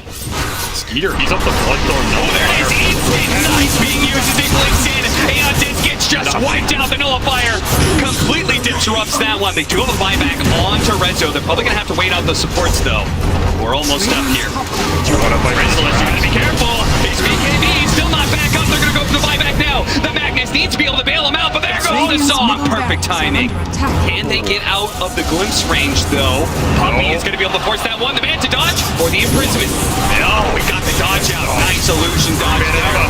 And the arrow. Now the jammer's being dropped. Almost finishing off the Monkey. He turns around, spots Satanic, gets a little bit of heal. Not very much, though. Secret, they gotta get back to the fountain. Any more glimpses? No more glimpses, apparently. No, he needs to heal. Oh, Sayats, he got songed on the blink in punch. That might be a very different fight if that happens. And of course, some sick Manta dodges from Skeeter this game. Yeah, very well played by Chandra. Nice reset by them. I mean, they are just playing this. Like, Secret, they're holding on by a thread. And they're playing really well to keep this game still going on. But Tundra, very disciplined. They keep on poking at him and getting a little bit more resources out of him, a bit more. And they're saying, this is fine. We love this game state. You're losing melee barracks. You're losing Magnus buyback? Yeah, Magnus buyback. Like, you will eventually run out of resources. We are going to drain you dry. And even if that doesn't happen, they still have full control of Roshans. They can still infinitely farm. But they just keep sending the Broodlings in, too. Like, you just watch these mini-maps, it's just dots of every color going into Secret space, pushing the waves in. It's a very tough spot to be in. Yeah, even if you did ever push out the lanes a little bit and 5-man smoked out, like, it would be so obvious because the illusions and the spiders are always inside the Secret space. Game has gone on, that OD buyback is up. That 6 or 7 minute window that Secret had to maybe abuse that. No way to capitalize on it. Instead, they had a quick smoke bottom and break. Actually chained him there. Actually do find the OD. Moonlight Shadow goes out and almost seems like Secret's just making a break for trying to kill as many creeps as possible and get back to base in time. Blink and Lanisha. Gonna help him a lot this game. Not get Hex, not get Astral. Be able to commit in the fight. so many spells at the same time. There's a lot. So the Bloodthorns, the Sanctifices, the Imprisonment. And we saw like the Nullifier, right? The Nullifier is a big one because now those Aeon Discs not helping you on the mag. You're gonna purge a lot of this stuff off. It becomes even more obnoxious to jump. Sox has got a full Octarine core. These Tundra supports are so far, man. They are so annoying. And who's gonna take the Aghanim Scepter? Gonna be the Broodmother. So now, talking about the spiders being in the base, and now you're gonna have these spinner snares just sitting all around. If you ever try and step out of the base, there's probably gonna be like 10 spinner snares you're gonna be running into. Starting to feel like we're at the point where they need 5 or 6 Lincolns for the mag. Or no, are we at that point again? This man get the skewers off. They kind of do. They kind of need just that. Or BKB here, but it's just so far from it. Setting up Sansa, fight the initiation, 2-man avalanche with a toss back as well. They do manage to get a skewer back into the tier 4. So as long as nobody dies on the side of Secret, this is going to be okay for them. They did use the BKB, and Sansa was walking off with the Aeon Disc, the Force Staff away, and now the Song of Siren allowing him to get out. So, he forced a BKB. I think Chrysalis used his. How do you kill any of these heroes? I don't know. If you're not killing them in that scenario, I mean, you need Nullifier. You just need it. Oh, didn't quite get it. The skewer almost going off the Nullifier. He's going to make that disc useless. Oh, no! He dies. 9 minutes him off. There's going to be a dive back. Now it's going to be a 4 versus 5. Chrysalis in a good position, though. And oh, my goodness. Now just exploded at 33. That's a squad spider as well. They do a buyback, so Secret got to be careful as they push out, but they really want to be able to force more. They want to be able to stop these supports. There goes the buyback. Thorn's there. Onto the Ember Spear. They need to help them out. Here comes that. They've got the side. The imprisonment going down. This is maybe the last stand from Secret. It's all up to Chrysalis. He's trying to be able to fight through. Skater, he's going to fall once. 9. A dive back on him. They just changed the game for Secret, but Chrysalis, he's not sure if he can go for it. They're going to stick on a Skater instead. Sansa comes in, lays down a combo. Almost enough to finish on the monkey, and he does die. He goes down. One-on-one against Nisha. Now Sneaking joins in the fray. He jumps forward. Nisha, he must get this kill. He needs it so badly. Another round of Slug. He's not quite hard, but the double Slug gets him before he dies. He finishes off 9. He gives Secret a small chance. Tundra are gonna go high ground with 4. Just the 2 possible for a hold here from Secret. Radiant's They're gonna have to be some sort of crazy tier 4 defense, all up to Chrysalis and Puppey. This is 1 BKB. That's it in the tank. The Puppey buyback. Radiant's middle Static tower Storm in 30. He's getting Snare, getting Illusion. Radiant's I don't think the Monkey King's stopping this, but he has 1 last Wukong in the tank. The most veteran TI captain in Dota history.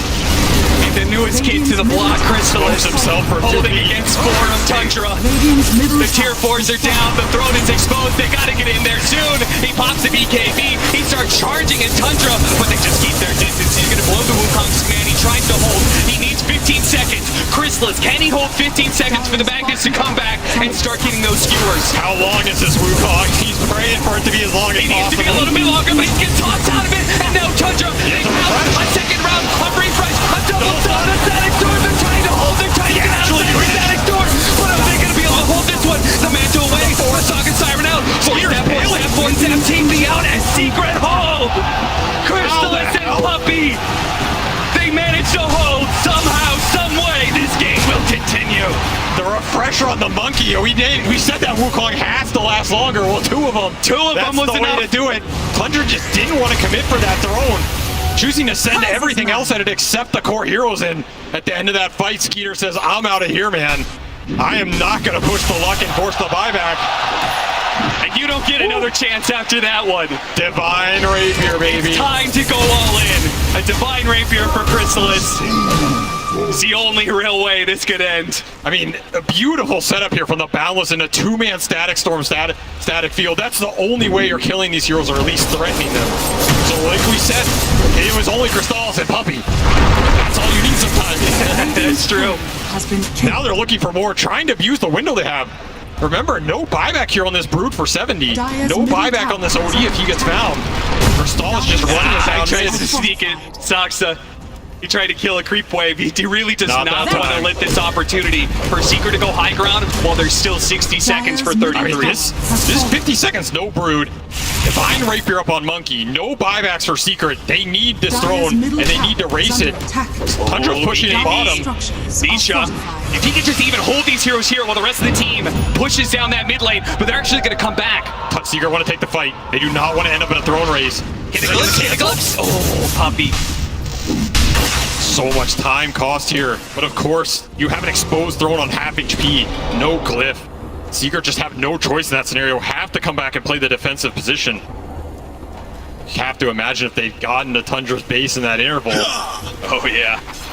What is this? Now this is absolutely next level. What did I say? Nerdy and dirty? That's the only way to play it right there, Tundra. That is nerdy and dirty to the best of degree. Pulling the creep wave with his courier, and he keeps it alive too. Goddamn brilliant, Tundra. He didn't have anything else on the map he could have done that with. With all the gunk on the map. Even the courier is making it hard for Secret to get these lanes out. It is beautiful stuff. Just when you thought you had to fight everything, they throw a little bit more your way. Yep. That said, Secret, they are smoking up mid. Remember, no buyback on OD Brood. Divine Monkey might just one or two shot some heroes here. Refresher coming up in 15. Oh man, a double Counter Strike would actually just Good shot ward. some heroes. Glimpse on the Glimpse Brood. first thing, fine, 33. Instantly, he goes down to 2. 9 with the save though. 9, he's being chased down by the snowball. Gets a 4 step away from Stock City. He locks down the 2 supports and bam! There they go. There goes one hammer. 9, setting up for a little bit more, gets the reset off the saw. So now with just the cores alive, They're trying to get they out. can keep their distance and maybe get out fully. Saksa, maybe not so lucky. That is going to be very bad if he dies here. Another hero with no buyback. Again, Secret, they have been down and out this entire game. Anything that resembles parity in this game has got to be a win for Secret. They are just like stuck inside their base for like 90% of the game. And now we've gone to a point where we're kind of even, and there's 60-minute items. Secret can actually get out on the map and pick up these 60-minute items, which are a game changer. Apex for snaking here. Tundra is definitely going to do some farming and choose who to give it to. Still, you have 100 seconds, no Tiny, 50, no Brood. Secret can get lanes out. Remember, they're not mega in this game. They still have bottom barracks. They can push it out pretty fast between Monkey and Ember. I think you try and find something here. I don't think you're just complacent with trading neutral items and letting this Tiny Brood respawn for free. That said, it's obviously easier said than done when you have so much trash just pushing in your lane. Yep, that's exactly what Quinn called it on the panel, right? You've got these spiders running at you, these illusions constantly. You have to have a way to be able to deal with it. Secret's idea was the empowered triple melee lineup, and it's still not enough. I'm amazed at how much they found in these late game fights. The discipline and the target prioritization. The mirror shield. I almost want to see that on the Ember Spirit, so yeah, you reflect a spell, reflect an OD spell here. Might just win you the fight. Yeah. You know what I love is that Tundra, is that they got the Pirates hat. So as if, you know, like they already have a 38,000 net worth lead, but let's go ahead and give them a little bit of extra booster. It's actually, they actually got it on the side of Secret now too, so they can both be digging up bounty runes nonstop.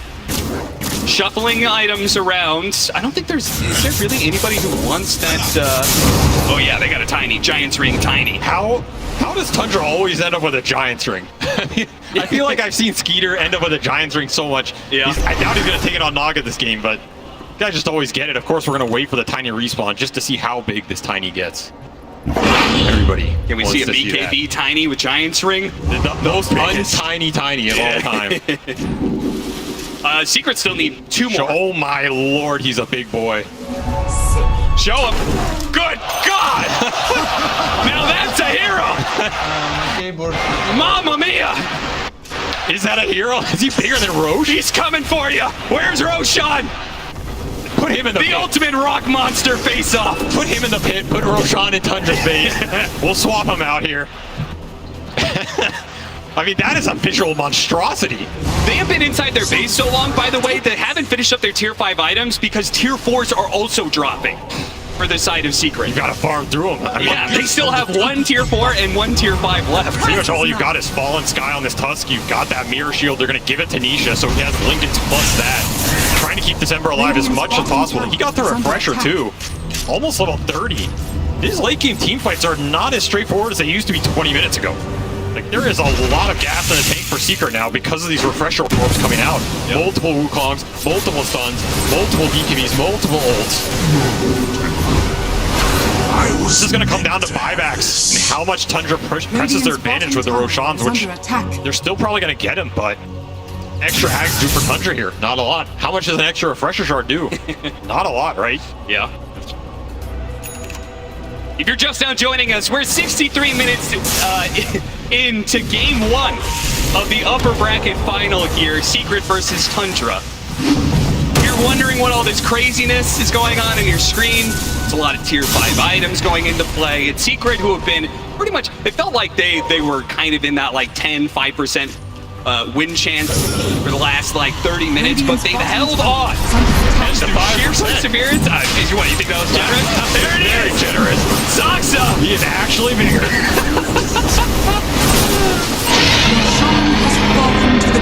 Glorious. I'm just basking in the beauty of this now guy he's right got now. tree volley too. Does that increase this? The tree is huge. I feel like he's gonna throw that and knock out the ancient just with one punch.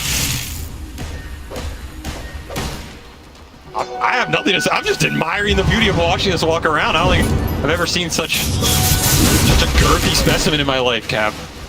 That is the beauty of Dota. So the Secret have been holding on just ever so barely, and quite literally probably one of the smallest little threads you could possibly hope for. Tundra have been fully disciplined this entire time. Like, while Secret have been holding on, Tundra have not overextended, as they've seen many teams do here at this TI. They're looking for the toss back.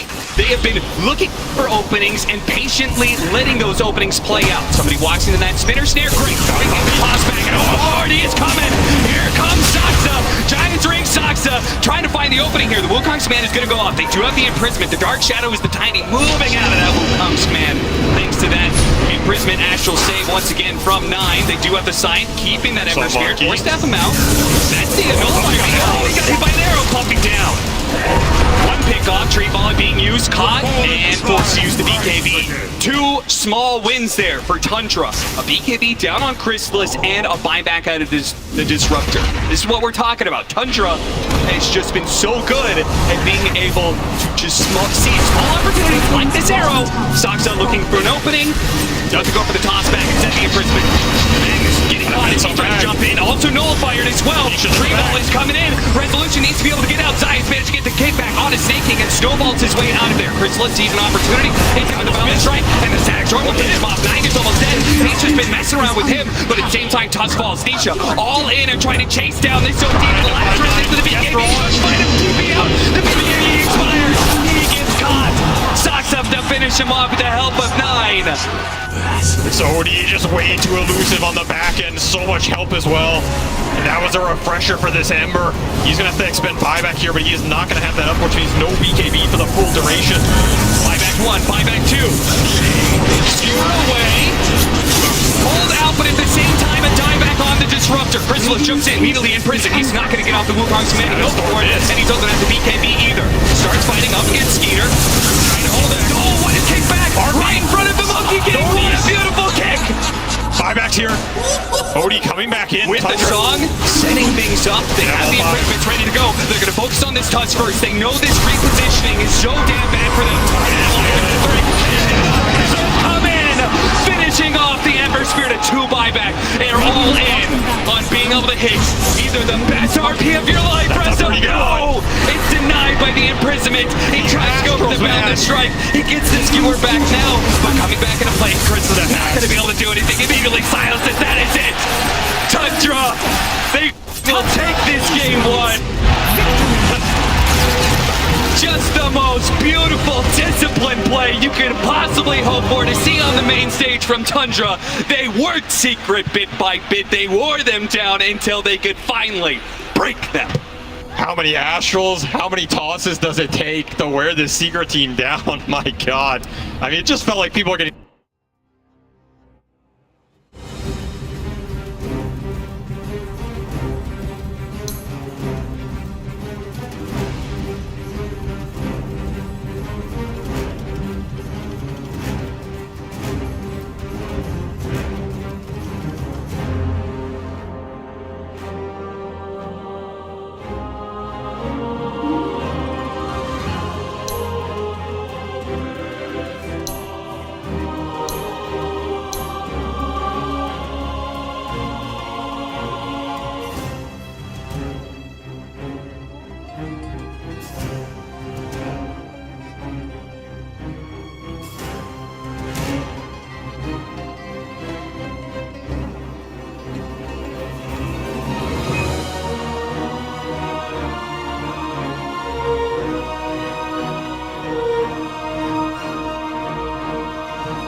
Dota. In the end, none of that matters. You get some tier 6 items, you get a tiny that's higher than, I don't know, what building? T-Gav, go for it.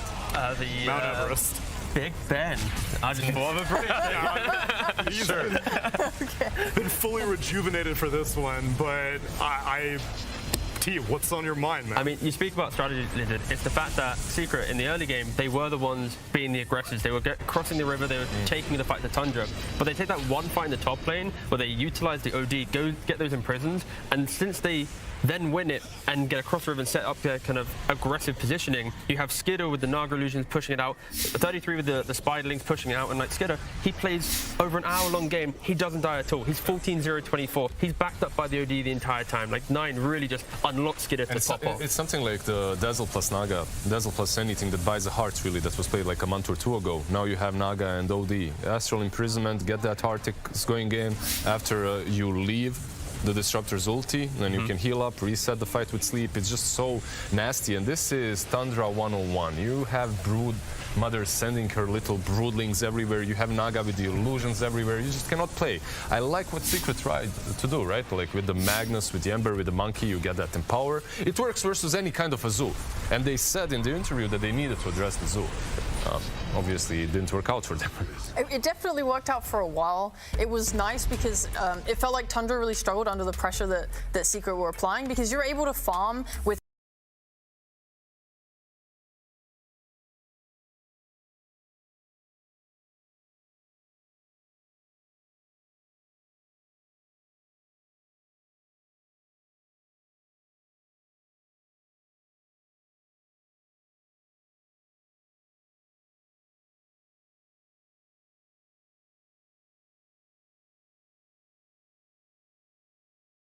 it felt like Tundra really struggled under the pressure that Secret were applying, because you're able to farm with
that Secret were applying, because you're able to farm with all 3 cores with this Empower, and also they're more aggressive team fight in the mid game. It was hard for Tundra to fight into it because 33 had such a bad start on Brood. So when Tundra gets shoved into the same side of the map as each other, like Naga wants one side. We did win.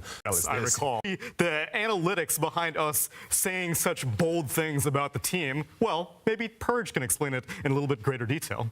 That's right, Neil. Tundra's drafting has been very innovative so far this tournament. They're ahead of the meta. They're setting the trends. For example, in the group stage, they picked Crystal Maid in 10 of their 18 total games. She ends up with a 65% win rate. Really, really good. Every other team looks at that and says, oh, CM must be really good. Let's pick CM ourselves. And then she goes on to be the most picked hero of the main stage so far, doing really good there. But Tundra, when they get to the main stage, they just say, our favorite support lady, we don't need her anymore. We're just going to pick Mirana every single game. They haven't picked her one time since they started. They haven't even banned it. No respect at all to the hero that they trended in the tournament. We just saw Mirana in this previous game. On top of that, Tundra, the other way that they're setting trends is, for example, their Doom pick. It's been banned against them now 13 times, all in the first phase, the most powerful time to ban a hero.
Skitter is so confident on his Naga, on his CK, he plays these illusion heroes like they're not illusion heroes. Yeah, and sorry for exposing off-the-record knowledge. I'll give you something that's on the record, though, because Tundra had some thoughts on Secret. I think teams...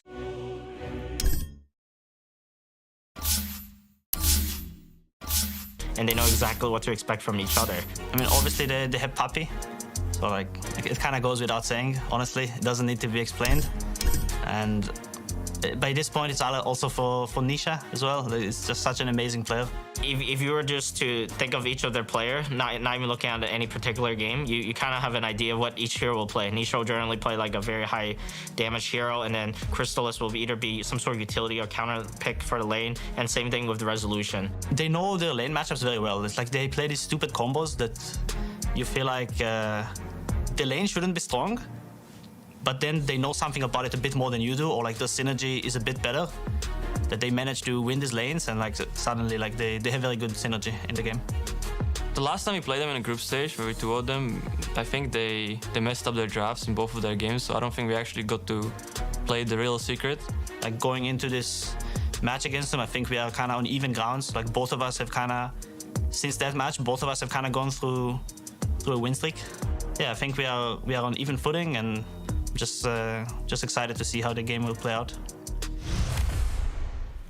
The footing is becoming somewhat uneven, though. As we saw, game number 1, Tundra, they do their own thing. You heard it from Purge. They set dynamics throughout the group stage. They throw them out the window whenever it comes to playoffs time. Now, upper bracket finals, we see Zoo, T. Do you think they go back?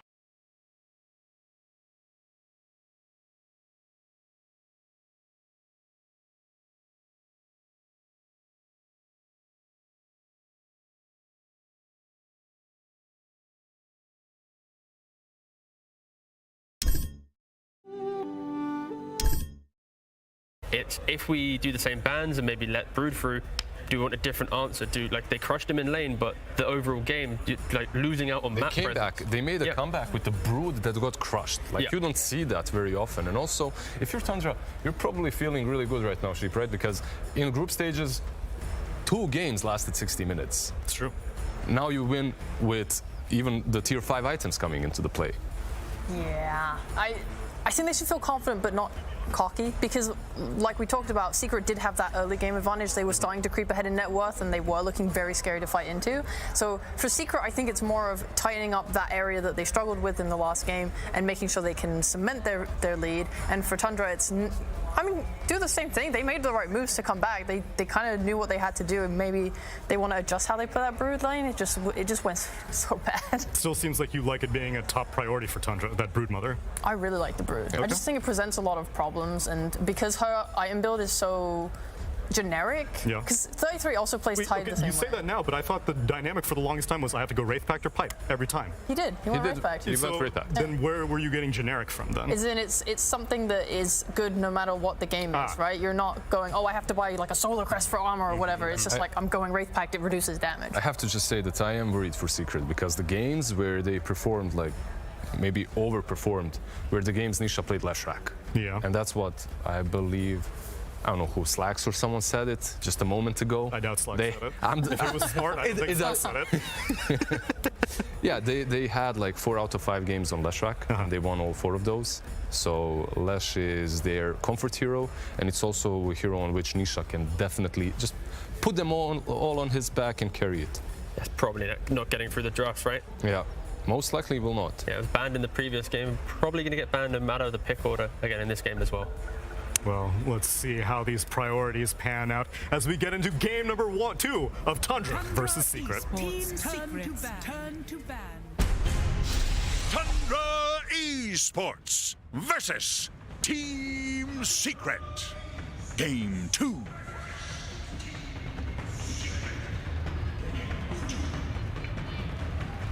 Now, we heard earlier from that video from Tundra themselves, they said they talked about when they faced up against Team Secret in the group stage, they said they didn't really feel like they faced the real Team Secret. Sure, game 1, they feel like, okay, now we're matched up against the real guys. Both games, though, game 1, both in the group stage as well as now on stage, they won with the Naga Siren. So, I don't know, something's working for Tundra. Their ideas still work against Secret, even if it was a little harder this time. Yeah, man, I think kudos to Secret for pulling it back and making it drag out that soul. Tundra Esports turn to pick. Oh, very cute. He nullified the way Secret wanted to fight that game, and I think without OD, this game would have been completely different. So we'll see what they want to do to change it up. They do have second pick on Secret this time, and I do think they're a team that benefits from second pick. Because Puppy likes to hide his picks. He wants to play pick these heroes that play multiple roles and then hide them till the very end, and this is easier in second. Turn to pick. Pistol Maiden. I would agree. They also slightly shifted the bans, banning the Brood instead of the CM this time. So saying, all right, you have 2 5s, you're gonna pick every game. Fine, we'll just leave the both. Pick one, whatever. Sure. We're gonna ban your like super annoying Neta cores. You have to pick something slightly different. You know, pick this Visage on 8. Maybe it's a little weaker in lane. We can exploit it a little bit more. You know, I think that's probably a better angle for them. 10 seconds remaining. I was surprised they banned this Maiden in the first game. Like, I get Maiden as a hero that they're winning every game with, but they're also winning every game. And I think, to me, it's like, is Maiden going to destroy you in a series compared to a Brood or a Doom or, you know, like some Naga Siren that's really the core of their strategy? Because this Maiden obviously accelerates their support duo a lot. It helps them skirmish. It gives them some extra lane shove for their pickoff combo. But I feel like I'd rather play against Crystal Maiden than like the Brood or the Naga, you know? Do you think it was more about the opposite? Do you think it was like, we're going to give you Brood Mother and break it? Because they, as Quinn pointed out, they did win that lane. So maybe they thought, okay, we're going to show that you can't use this tool for not just this series, but also potentially grand finals as well.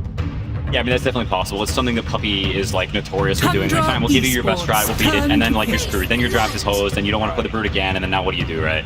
But they lost, so you just ban it to screw it. I don't want to see a spider in my game again. And here we go already with the Flex Dawnbreaker, which we've seen Crystallis play it, and the Resident also play it. They are on second pick, so they're going to hide this till later. And I think this hero is really good for Secret, the way they play. They like to have Nisha on these mid carries, which is also better on second pick, right? Because he's going to see his lane, he's going to get a counter pick. And then this Dawnbreaker can go either lane, she can connect to mid lane with Nisha. Silencer is a solid hero against CM, pun intended. You have the global for ulti, and you're also decent lane matchup against Brood. Are you getting Visage here? Yes, sir. Okay. I mean, it's just, you're opening up the Silencer, right? Like, this is the ultimate Visage on response team.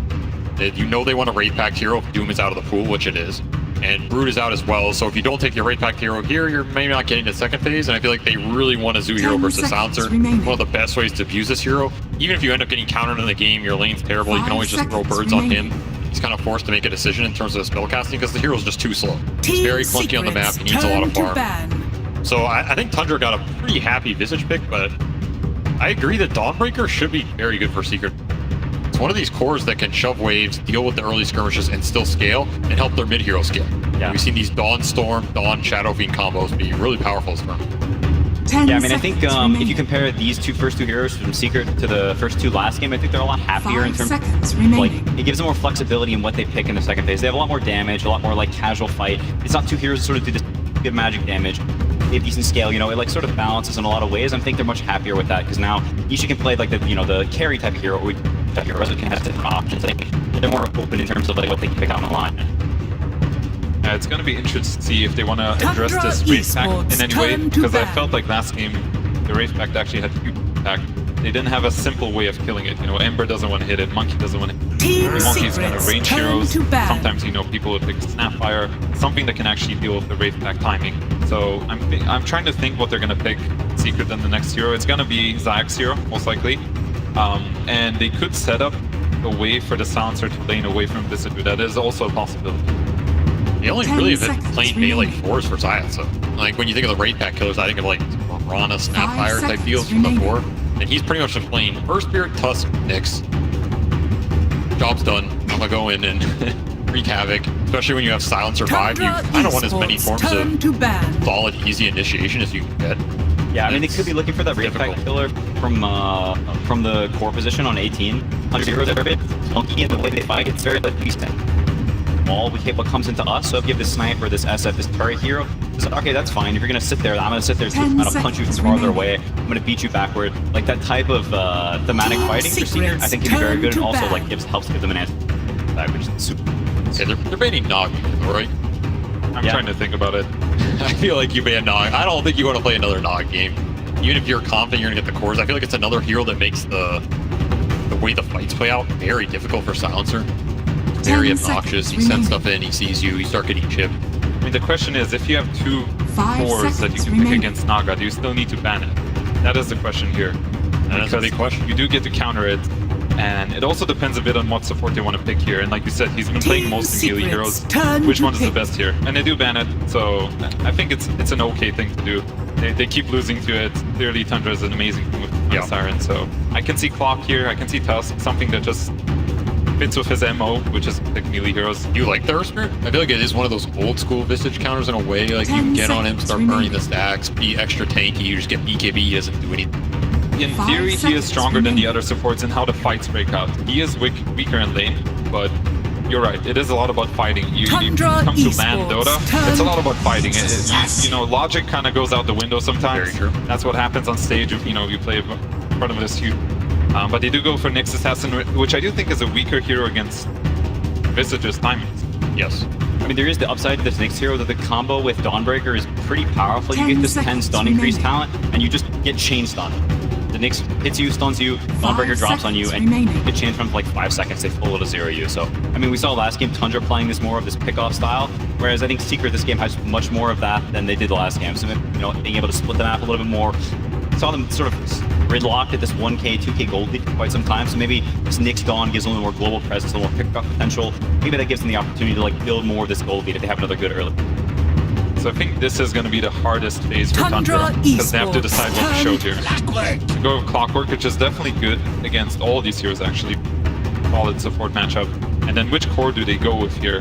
What do they want to address? Do you want to address this Dawnbreaker, which can go to multiple lanes? Do you just want to pick something that's good in the game with Visage?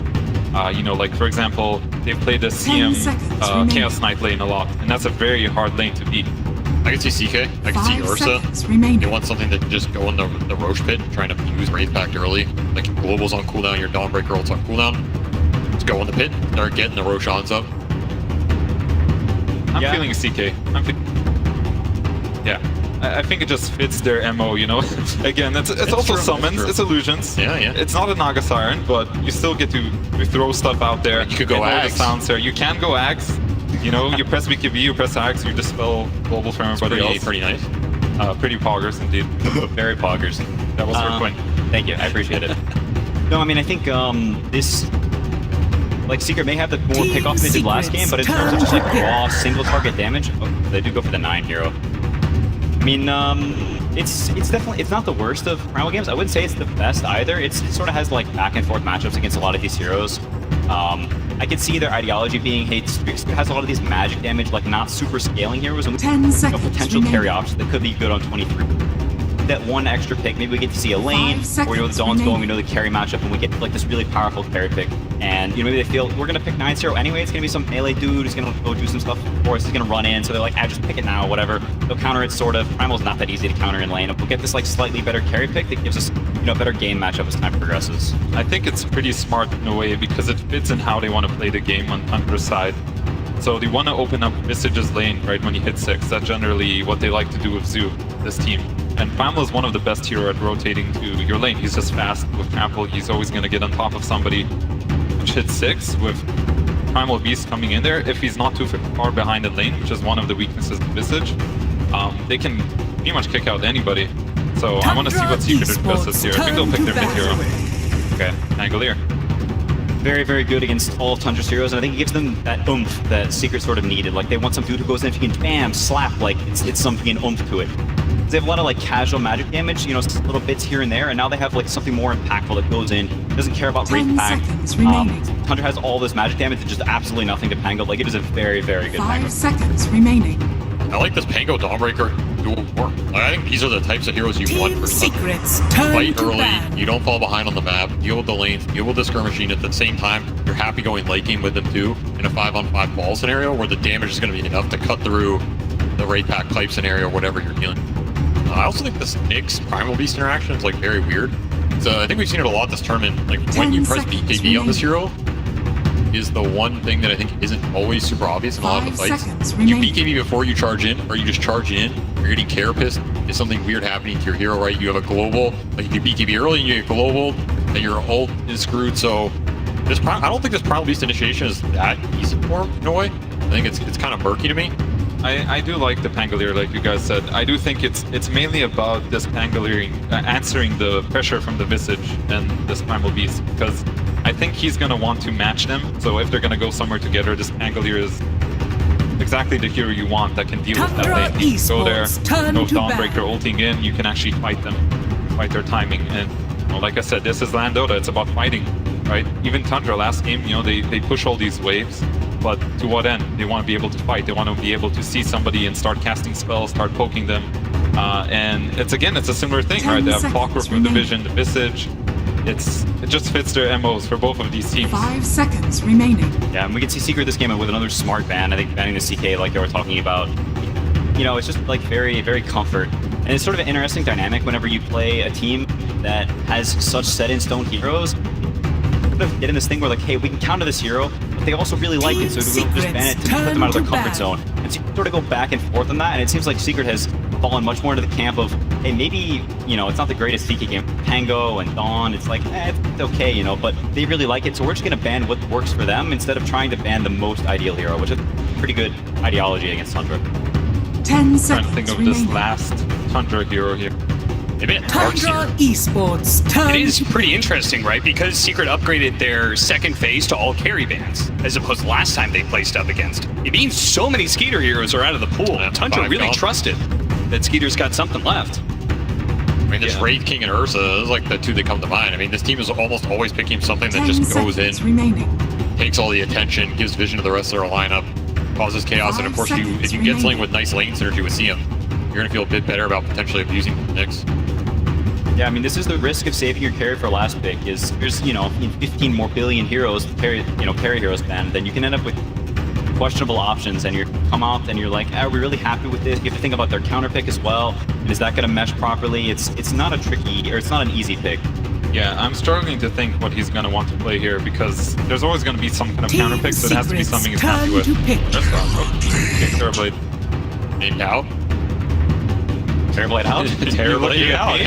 I was just looking. I was looking at fans in the chat. Bust out the TV.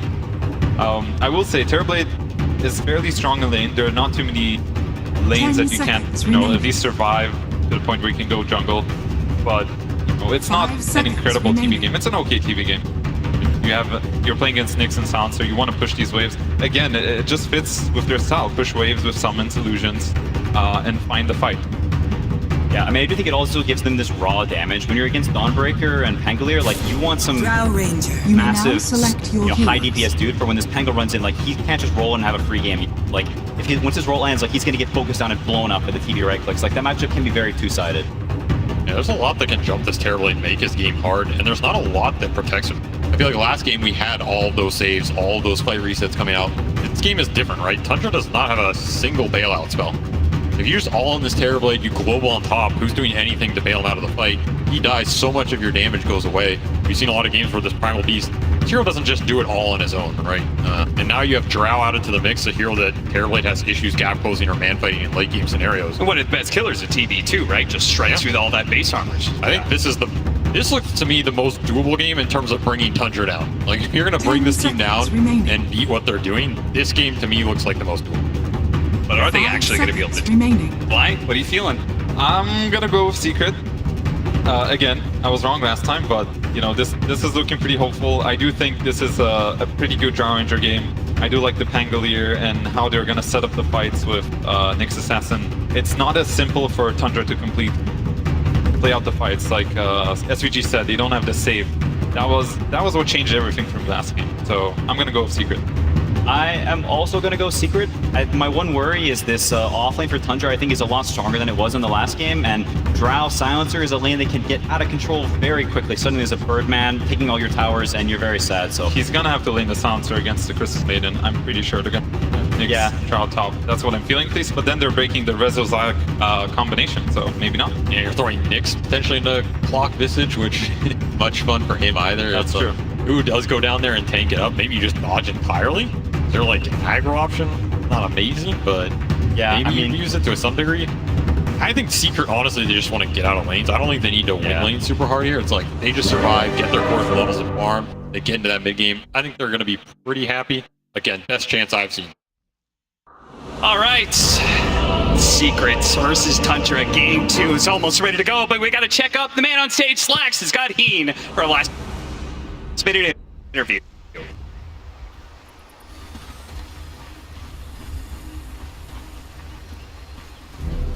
Prepare for battle.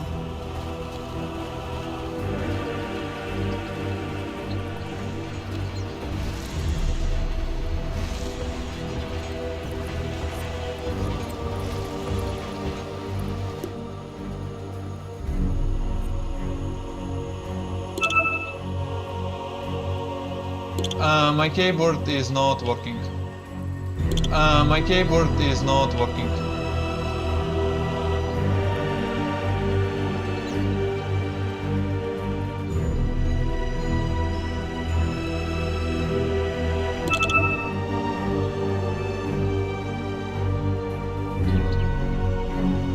You again? And he pointed out that, like, listening in on the comms, he was able to pick up some of the frustration from some of his players. I mean, that just did not look like a fun game to play for Secret. With that many saves and that much split pushing, it just felt like everything that they tried to do was immediately stymied. So, this time around, I mean, you pointed out early on, there aren't those kind of saves. There's still the split pushing, there's still going to be Visage Familiars, still going to be illusions running around, but no saves. They can actually go in and try to kill something and probably actually succeed. Which is a big deal when you have high committal lineups. Last game was a pretty high committal lineup for them. They have a lot of big ults. They have to drop them. Once they're dropped, if it gets reset, there's not a second round until, 70 minutes when you have refreshers, of course. Yeah. But, this game, it's a similar story to some degree, right? You have this global, you have this Dawn ult, you have the Pangolier ult.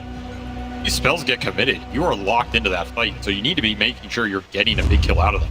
And yeah, no saves, a lot less gunk on the map. That's what I'm saying. Like, this Tundra draft, it's very much up their alley. And this team has been arguably the most dominant team at this tournament. Yes. So if there's a time you can make the god bleed, I feel like this is it. 12 wins in a row for Tundra now. They have been hot, hot, hot. Coming off the group stage, going into playoffs. Now, they are just one win away from a grand final appearance. Absolutely amazing, especially for, we talked about the matchup. Let's just talk about the captains versus captains. We've got 11-time TI attending, just absolutely the GOAT of captains, Puppy, versus Snakey. First time at TI as a captain. He's been here before, but this time around, he's the one calling the shots, right, Avery? It's a different story entirely. I mean, he has always been a pseudo-captain on every team he's been on. Yeah, this guy talks a lot, and he talks often, so it's a familiar role for him. But yeah, the pressure's on, and they're handling it magnificently, right? One game away from that grand final. You're already pretty happy, almost regardless of that outcome. Already a pretty good start as well. Trades out. Well, Snaking, he's not going to be happy about having a TB on Maiden. It's like the worst 5 to have to TB to lane on. You lose half your mana pool. Pushes him down to triple mango. Lost him in, so Secret, any little start they can get off these lanes is nice. And like I was talking about, they did end up putting the Nyx down here, swapping that silencer up towards the Crystal Maiden. Trying to take advantage of this Dawnbreaker silencer lane. You sacrifice a little by putting Nyx down here, but honestly, he wasn't going to do a lot top. Sure. And you know, this Tundra off lane, they pull waves a lot. So if you're going to throw something in a random lane and hope to get out of it, it's probably this lane to some degree. Full action, already on time and on point. Yep, and I almost wonder, like, Secrets, they could have been doing some of their own pulling. Meta was popped early by Skeeter, but now it's down. They're immediately going to start getting a bit aggressive, missing out on that last hit, though. It's an interesting matchup. Nisha versus 9, Pango versus Primal Beast. I think we actually saw this maybe a couple times in stage or something.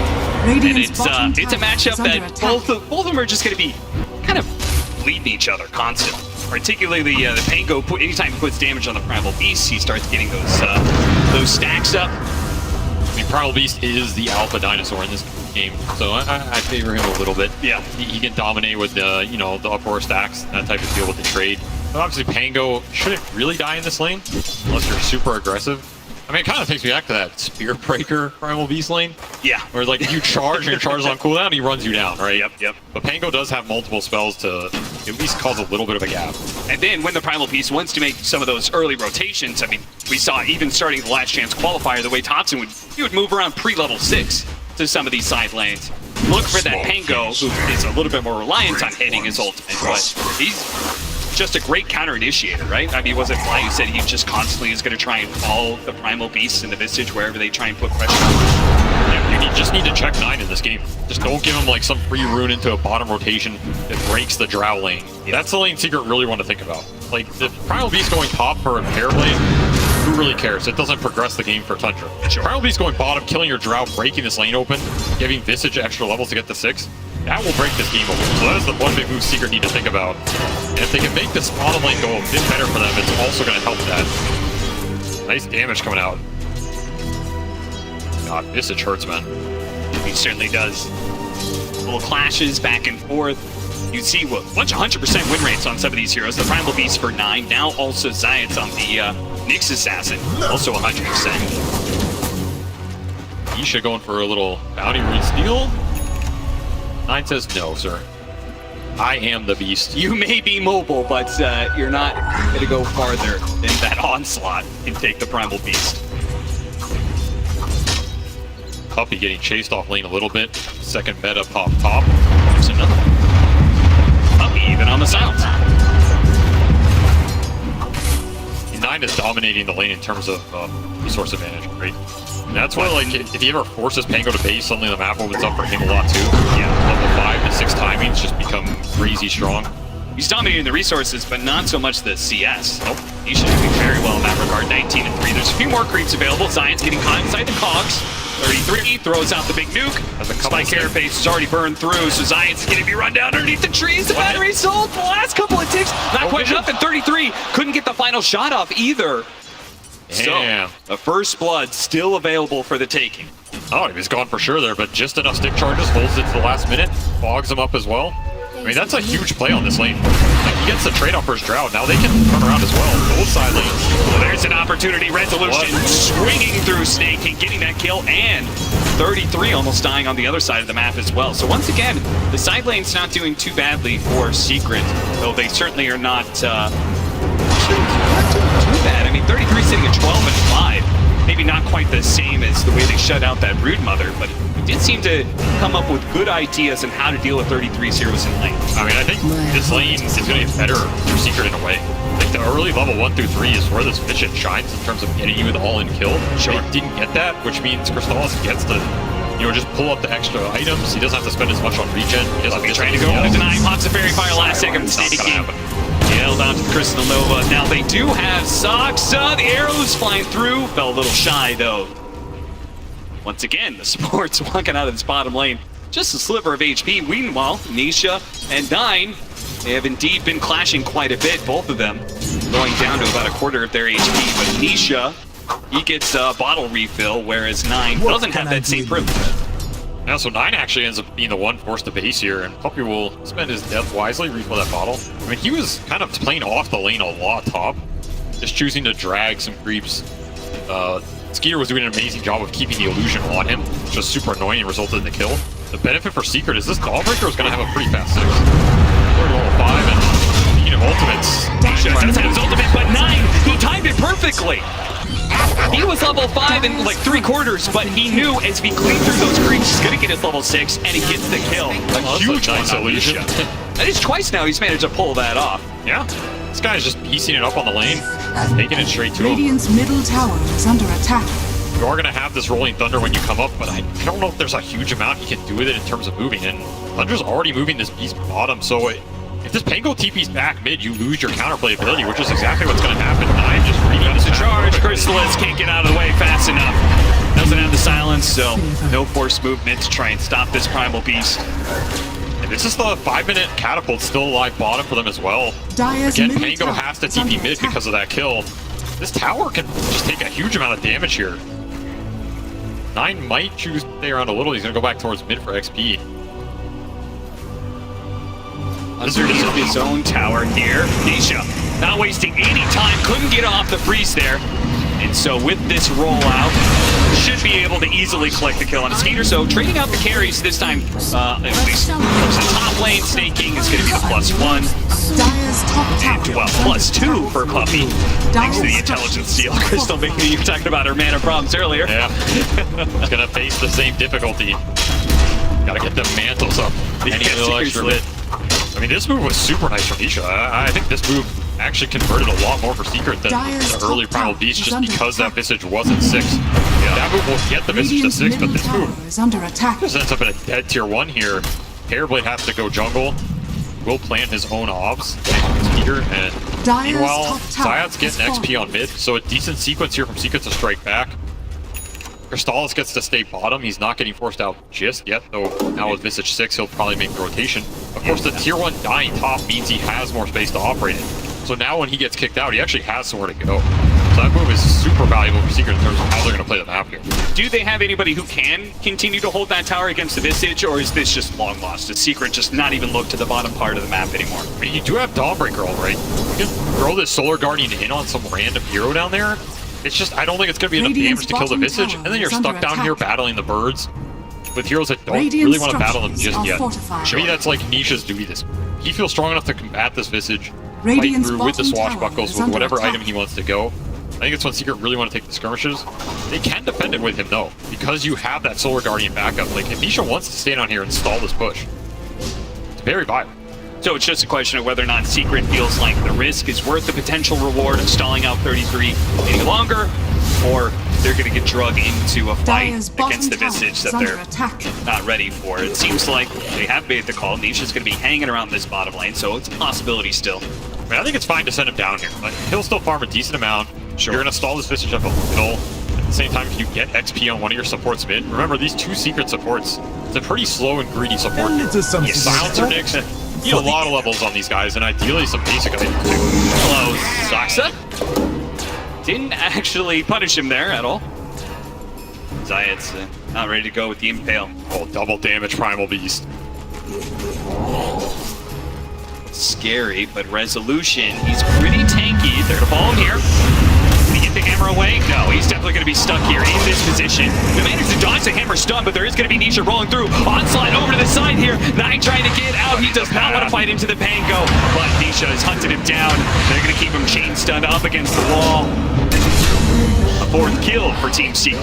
And 4th intelligence for Puppy. Every little mana pool adds up, and especially versus a hero who's pretty small to begin with, right? Yeah, absolutely. So a nice counter kill from Secret. Again, Nisha just reading the map. If this Primal Beast is going to play aggressive, he can turn those around. He'll always kill him on the return. That area is just so deep for Tundra, right? Like, it's part of the map. The tier 1's still there. Secret can instantly respond. The trade will be that tower bottom. Pango, he can't be everywhere in this game, right? Yep. But I think he's had a fantastic early game, and I think Nisha, he's done enough to propel him into a pretty solid mid-game here. Will go that Diffusal Blade. Now you got that deadly combination of, you know, stealing some intelligence. Yeah, that's true. And your mana at the same time. BKB costs mana now, Cam. Yeah, I mean, that Arcane Ring is going to be pretty important, I feel like, for Snaking to keep that mana pool of both himself and others nice and high. Giants with the first move here of the Vendetta. The Nyx mana burn too later. Oh, that's true. Mana burn synergy. Head into. I don't think he really has the power to do anything about the Visage. He can hit him and impale him, and they can follow up with the Dawnbreaker, but he wants to find Terrorblade in one of these jungles or just a free support kill. You have the Donald that can come in on any of these Vendettas. Yeah. Walking over Sentry Ob, and Tundra doing a nice job of warding up the map, keeping the vision. They have a very good observer wards up at the moment. Pretty much seeing everything they want to see here. Yeah, seriously, 4 different wards. This one's super deep in the mid lane. They've got a defensive one. They've got 2 up top as well. I mean, just beautiful vision in this game overall. Like, even the secret ward is super nice. Oh yeah, they've got a nice little triangle surrounding that straight up triangle. Tundra is actually clearing through ancient stacks, which apparently there was a number of them there. So drops the freezing field. 9 help with the trample. Taking a page out of Puppy's book there. A little 5-position farming. Farm, never heard of 5. You guys should take that up in your post. Please don't. How are the levels looking for Seek? That's the big question. Because this Nyx got a lot of levels, but Puppy is still level 5. He is suffering. This global silence is pretty much nowhere near to coming out. Trying to get some Vendetta hit. Ooh, they need to go for the Vendetta hit. They may run out of damage as a result. The hookshot comes in for the side stop of the Rolling Thunder. But even then, I mean, the Primal Beast just looked way too tanky there. I feel if anything, they were just baiting out some reaction. I mean, they got this Visage teleport, they got a hookshot. Alright, back to farming, right? Remember, this is a Drow lineup for Secret. Traditionally, Drow lineups, you're aiming for some pretty later timings, right? This is not a hero that... I mean, this hero can join the fights early and be super happy to clean him up. But she's also pretty happy to just keep farming ancient stacks, getting the levels. Every level in this hero counts for a lot. Power ult work, so much of Drow's impact, though, going into that later game is whether or not she's able to just freely hit people without, you know, stuff being in the way and negating that ultimate of hers. Do you think that's why? I mean, we have Primal Beast, we have Clockwork. There does seem to be a decent number of heroes to get on top of this Drow Ranger, or is that not enough in your mind? Yeah, Solar Guardian Global needs to bail him out. Here's the first connect with that chain stun. Yeah, they're going to use this nicely. Nisha said, okay, you guys take 33. I trust that you've got it. I'm actually going to go for the +1 here. Snaking showed himself, and Resolution with the hammer will claim the double. Very nice double kill for them. This is the type of tempo I think Secret wants to play. Just finding the kills when their ults are up every 70, 80 seconds or so. Connect with the Vendetta, connect with the Rolling Thunder. Back to farming. Crystallis gets the clear triangle, he gets the clear top wave. Puppy finally trying to get to his level 6 up here. Inching towards it with every CS, so Secret pretty much getting what they want on all their heroes during this time. And every time Visage dies, you're also extremely happy because it sets down the tempo on the map. Right? Yeah. Now all of a sudden, the 100 doesn't have this Vlad's, they don't have this rate pack that they're getting to that's going to exist in the space and be occupying the mindset. We saw Snaking. He went Arcane Boots, man. This guy's also thinking about it. I'm telling you, he does not want to run out of mana in this game. No. Go for a 4-staff next. Certainly going to help out a lot against, I mean, they have so much where the Rolling Thunder on in with the Dawnbreaker ultimate on top of that. They want to be able to get people out of these AoE stuck situations where their chain's done. Yeah, Tundra almost always buy double 4-staff. It is in 90% of their games. They like to be able to reset fights, save people.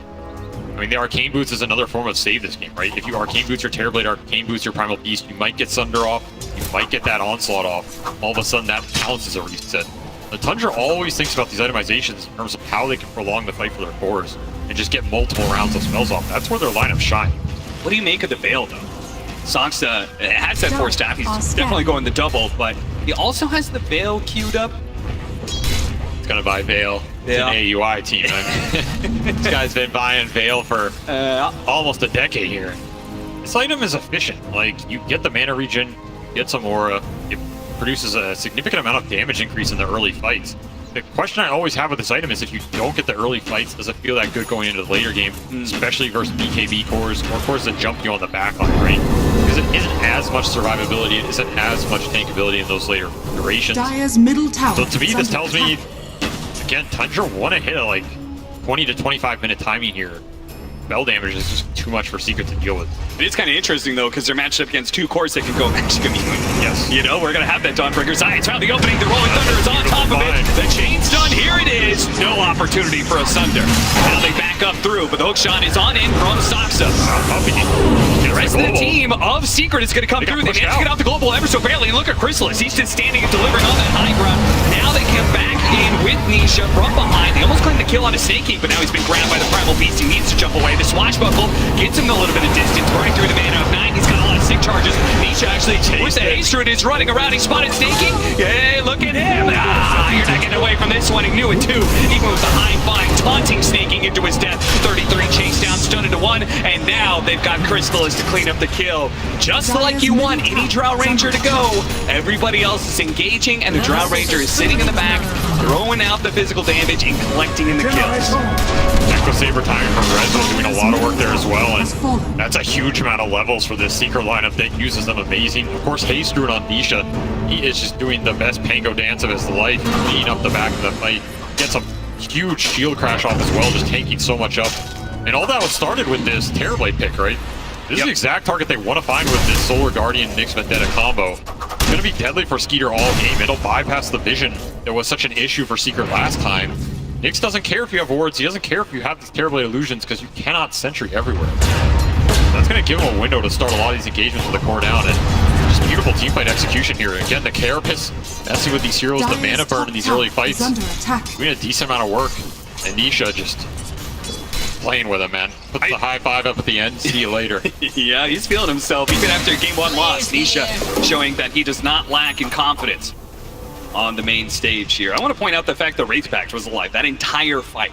That cannot feel good for Tundra that they recently picked up this item. If they used it to the full extent of its abilities and they still lost. Very true. Science, you gotta be careful! Oh, 33. Drops a Vinlanders first. Narrowly escapes that vision. He was really close to just dying there. He has full wand, but Radiant's that was a middle bold tower move. is under attack. Very bold. Indeed. He'd be just about as bold as 9, who was thinking about Puppy showed, maybe diving in and trying to quick kill and get out. Pretty hard to out-farm this Tundra team, but I do feel like Secret, they have a decent advantage right now in terms of the actual 5-on-5. Outside of that Wraith Pact, they have their Diffusal, they have their Echo Saber. Solar Guardian's pretty powerful for giving you the numbers advantage. Visage, he's top. You know, if you find an opportunity to get a 5-on-4, a 3-on-2, some of these number fights with the Vendetta global ability, Secret's gonna take those every time because they have global to back it up as well. Maybe part of this veil on the clock is also Soxa just trying to find Puppy in this game. That is his MO. Yeah. Find the silencer, hook him. If you veil him, maybe it gives you the extra damage to just kill him faster or solo kill him even. Yeah, I can kind of see that. Especially 9's gonna follow up, he onslaughts and tramples through. Like that's one-shot territory for sure. Science found the opening, they hit the Rolling Thunder as well, the Dawnbreaker. Ultra did not see this one coming fast enough, but they do have in that back line. Skeeter has popped the meta, so Secret needs to be able to reset a little bit, especially with Soxa getting on top of the Drow Ranger, making it even worse. Puppy's gonna get grabbed, the 2 supports of Secret die, despite the fact that Secret are the ones finding the initiation. It's Tundra who get the better of the engagement, and as a result, maybe take this mid-tower. I mean, just beautiful hook shot to the back line, disrupts the whole fight. He's just going on this Visage, but it's not really the target he wants to start on, especially if it's just him. Like, you're basically just wasting Rolling Thunder at that point. You can't come through and turn that fight around post-BKB or post-Terrorblade initiation. And Peter joining, pretty nice Yasha timing, along with that Mithril Hammer, just dealing a decent amount of damage and clean up 2 kills into a tower. That's the type of fight Tundra wants to be able to take. Visage tanks the initiation, Terrorblade gets a free fight. Nisha just going into all that is a shield crash on 2, but I don't think it's enough to save her from this sticky situation. Not sure what he was expecting there, but it was certainly not 3 heroes from Tundra. I think you just wanted the easy bounty rune. Nothing. Nothing is easy on the TI main stage, Cap. No, certainly not against Tundra, who have been... They really have not given much ground to Secret in either of these games. There's a lot about BKB timings as well, who can just commit in the fights and get the damage done during those intervals. We'll have BKB flying out for resolution here, so he's pretty strong in the top. Of course, he can TP to these lanes no one else wants to go to, and still join the team. It's time for Secret to try and find something. Remember, Meta has been down for this as well. 50 seconds. Skeeter does not want to join a fight. Rezo just pushing in here. Spot him. Gonna get off his BKB in time. It's gonna be chain stun here. Beautiful combo from Tundra. 9 and Soxa not overlapping there at all. Very nicely played. That's the bailing. Yeah, that's true. There for that bail. So this extra burst, have to try and account for it. Players here. Now Secret is willing to fight. They have a blink on Tango. Oh, it's gonna be revealed though. Not the Rolling Thunder. Just try and slow him down. They're going in pretty deep for this one. I'm not sure if the rest of the team really wants to follow this one up. They're trying with the Impale, but here comes the Primal Beast running over the Nyx Assassin. The first use of the BKB. And of course, they got to get out. Leave their supports behind. They are fodder. The base of a Tundra team. Oh! Last little arrow, and now this Visage. Though they do have Skeeter coming in from the side. The Meta pops out. He does Gus. Pushing over to the side. Ooh, Soxa. That's an awkward conks. Blocking Skeeter from his retreat. Jumping back in. Nisha claims the kill out of 33. Now with resolution closing in here. They can throw the stun. Skeeter's going to pop his BKB to the other. BKB needs to get off the center. He gets it off on Soxa. Turns around and kills the Drow Ranger. A beautiful play for the young man on stage that is going to be able to claim 2 core kills. Zayat's looking to find something, but just not much to claim. Skeeter back up to full HP here. 9 full resources as well. He kill off the mark. And with that miss. no. 9. He's not that crazy. Oh, that was almost a nice Terrorblade kill. Saw Rezo manning up. He was chunking him down, but just getting in that Sunder range. Helped to repel him back up the full. Skeeter has done a very nice job of joining these fights at the right time and in the right place to get a decent position. Radiant's middle tower That said, is under attack. Nisha is really carrying this early game. Like, he is doing so much of the damage these early engagements, going in, going out, trying to bait out the spells. This global is not really what Pumpy wants out of this spell, right? Like, he's getting trampled down during a global. Doesn't feel amazing. Imagine they have that later on because he can survive, but the long-range damage is considerable here for this Secret lineup. You get swashbuckled, you get hit by this Drow, you have some silencer dots on you. Look at this play from Nisha blinking back in to claim that Visage kill. I mean, that was beautiful. Massive. But Skeeter burst is pretty close. The BKB and the intention to put it onto Soxa to give him the most HP rather than the Drow Ranger. That's very nice. Very heads up. Skeeter, I mean, he's not had a long career. He started off, I mean, he first learned about Dota during TI2 when he was still in elementary school. He was watching pro gamers on stage, and that was the first time apparently that he learned you could play video games for money. He said, that's what I want to do. And here he is. In the upper bracket final for the most amount of money, He's playing him for a little bit. Just a little bit, yeah. Just a little bit. This gamer thing working out all right for him. And he seems to be doing this okay. Hook shot.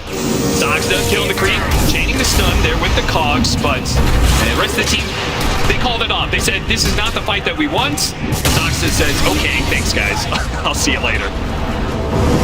Splitting the map, snaking, trying to do a little roll up. Hey, forces something out of him. Forces 2 ultimates, in fact. Snaking, that's... I mean, he dies, he doesn't get a kill, but did get a lot out of Secret in a way. I think Secret, like I said though, I think Secret is happy to play his tempo where they get these kills, like 40 seconds on the sideline for a 100-second ult. Not the worst, right? Yeah. To me, this is Tundra waiting out this meta timing. They really want to take the fights with Terrorblade this game. They need his manpower in the engagement. Sure, Visage survives for a while, Primal Beast survives for a while, maybe kills the support, but the fights where Skeeter joins is really the ones where they want to clean up and get the conversion into the objectives. Next one being Roshan here. He has full Hurricane Pike, so he can get pretty aggressive in these engagements. Just Hurricane Piking in, medding, taking the fight to this Drow if she gets caught. Would expect Tundra to group up and probably try and smoke for some sort of good fight with Vision very soon here. Get the right kind of fight, take Roche. Snaking, he's just going to teleport in on cue. Okay, here comes. Smoke everybody but Skeeter, let him show somewhere, send illusions on the lanes. I mean, with BKB and a negative scepter on 9, this Primal Beast is so scary when he goes in. What gets popped? It's gonna break, drop the sentry, doesn't catch Zayats fast enough. They're gonna threaten the Roche though, and Secret need to think about whether Tundra's committing to this. They don't have an easy way to get Vision in that pit. That is super awkward. I mean, somebody kind of has has to put their life on the line to get that information. It's a mind game. Turns into a free pick, perhaps, especially now with the ward going. Situations can be very awkward, especially when the enemy team has ways to force you to show elsewhere. Similar to that last game, Skeeter, he's on an illusion hero. His job is just be super obnoxious with these and shove the waves the Secret doesn't want to go to. Yeah, but if they find this initiation, I mean, Skeeter this could be the best hero they can find. Okay, they're not going to be able to get a mass initiation for it. Ooh, the roll up. Is he going to be able to get off anything here? He's just dead. Immediately, the physical damage overwhelms him, and now Science is going to be chased down. They spotted him. They're going to pop the drums, chase him down. They've got the slow.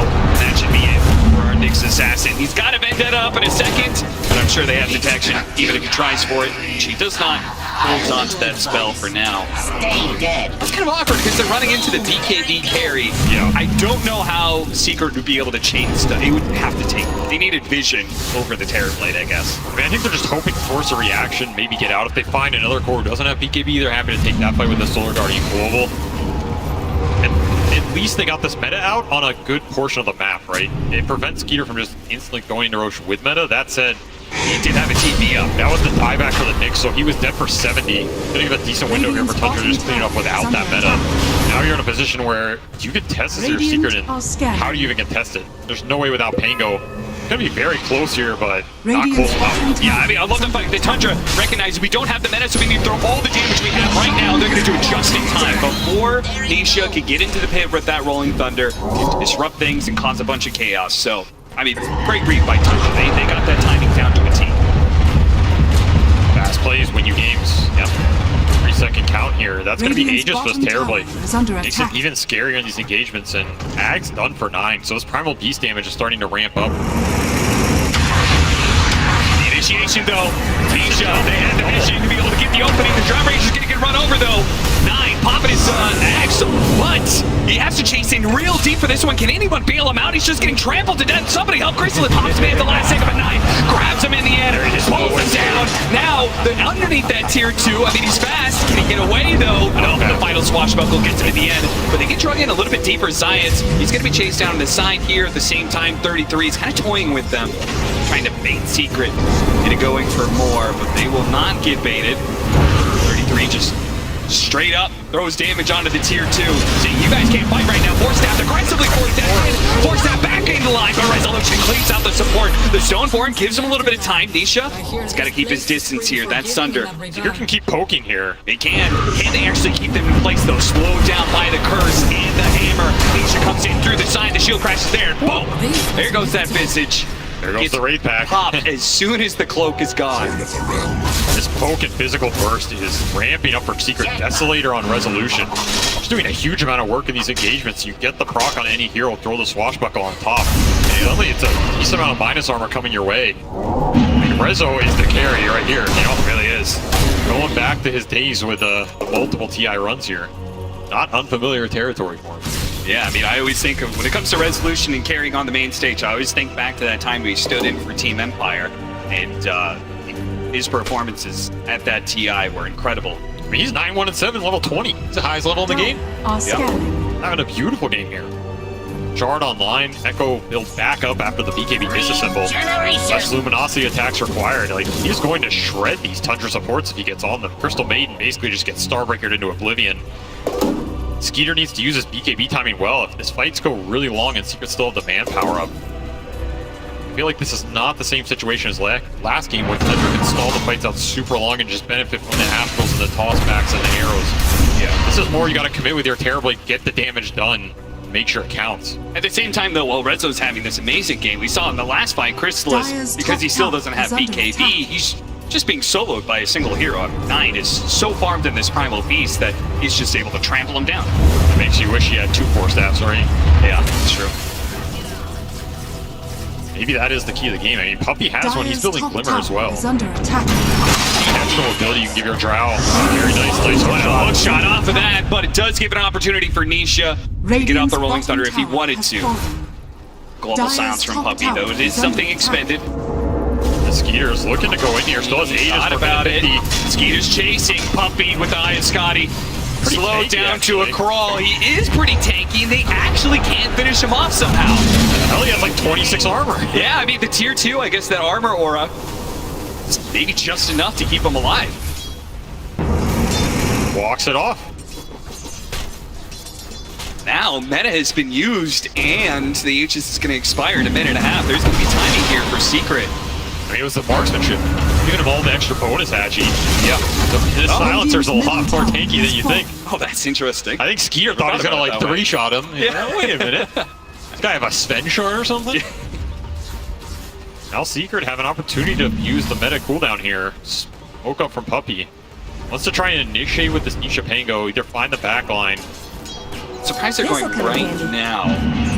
But maybe it's just like meta's down, it doesn't matter if he's got Aegis. Down, Aegis running out at 50. They want to find some initiation with the Solar Guardian on top. They're not quite close enough. Puppey. The smoke is going to break. Tundra, on high alert, up on a high ground. Really good timing from them. They backed out at the right time. They read, you know, hey, even if we've got this Aegis, we're still exposed whenever meta is down, we have to play defensive. Going up to the high ground. Outpost, or he canceled that. That was a aggressive outpost TP, I was about to say. I was wondering where he was TPing to. We'll take it back. Tundra, I mean, this team is just so efficient at playing the map. They have an 8k lead. It really doesn't feel like they have that much, but they did just all on their supports. These supports just always get farmed. Making up the Forstaff and Thoxa, sitting on the big boy Billy. Oh yeah, he's going to get the Aghanim Scepter soon, which means one of the side benefits the Aghanim Scepter is the constant rocket spam that you get. That's another aspect of split push that Tundra will have. Always got something. He can split push the lanes, he can throw the vision in the fight to find the silencer. Yep, making it annoying for the ego of the hiding trees. Yeah, he's just going to pick it up, buy out for it. Tundra collecting a lot on the map right now. Them again. This deep vision they have in the mid lanes, I think giving them a heads up that this is happening. Now, they're going to lose their Crystal Maiden, but it's really not that important. Tundra are pretty happy with losing their 5, but it means another smoke is down inside the Secret. They're okay with this for now, and... Oh, okay. I was going to say, Skeeter had a Sacred Relic in his bat in his inventory. A little early for Divine there, son, but of course, Nullifier coming out. Knife to spell these secret cores in the fight. No more Force Staff for the at a time you might really need it, right? Yeah, sure. Also messes with Tango, so itemization here from Skeeter. Again, I think Tundra's identifying they want to make the most happen in the interval where they get the clockwork quick shot, they get that initiation. Meta is off cooldown. Especially for the next Roshan. This is what teams are playing for. For Secret, they do have like a full core lineup that scales well. Nullifier is really the best item for. I mean, it felt like lack of damage here. I would expect it. I think it's a pure dataless route or something. I think the Nullifier becomes very good when you get to that switch. Okay, which is what he's thinking about, right? He has a Q next. I don't think you close Nullifier without getting a blink somewhere in your inventory. Yeah. What you really want to do is be able to Nullify, Scotty hit him. He's gone, right? He has to sit there and man fight you, and it sets up the very nice.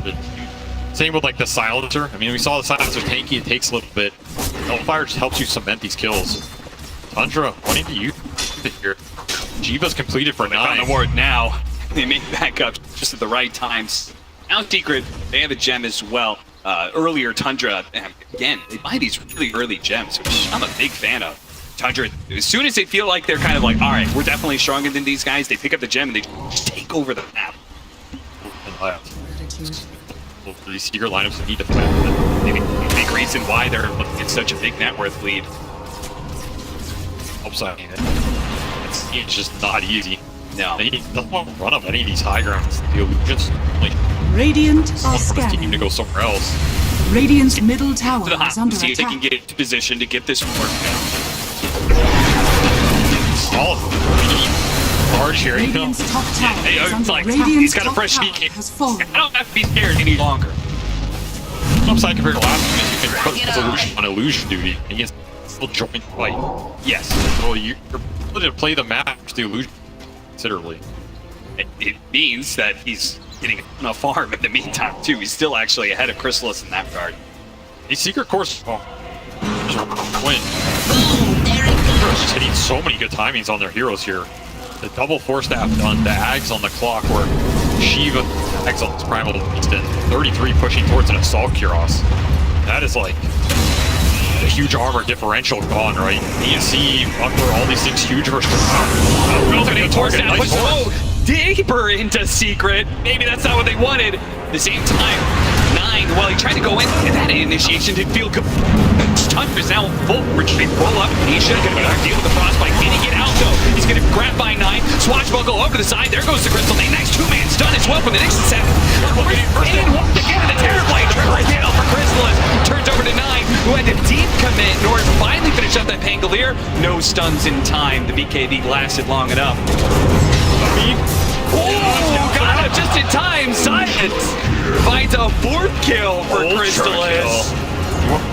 That rampage for the books, but damn close. And Secret cleanup 4, only using the Pango there. Very happy to get that trade. The gem will be rescued here. Oh, they saw that on the ground, but Shaking got his courier out fast enough to be able to recover that gem. So that's quick fingers on the couriers from this Tundra side. They really do. They know how to play with every single unit they have in their control. That is the exact fight Secret wanted to hit. They got some vision out. They take it. The initiation with the Pango. The global was beautiful. Separates the fight, and of course, can't ask for a better time. Getting that into the push here. Aegis on Drow is a huge deal. This damage is starting to come through for this Terrorblade. I thought that was an aggressive force stab from Secret.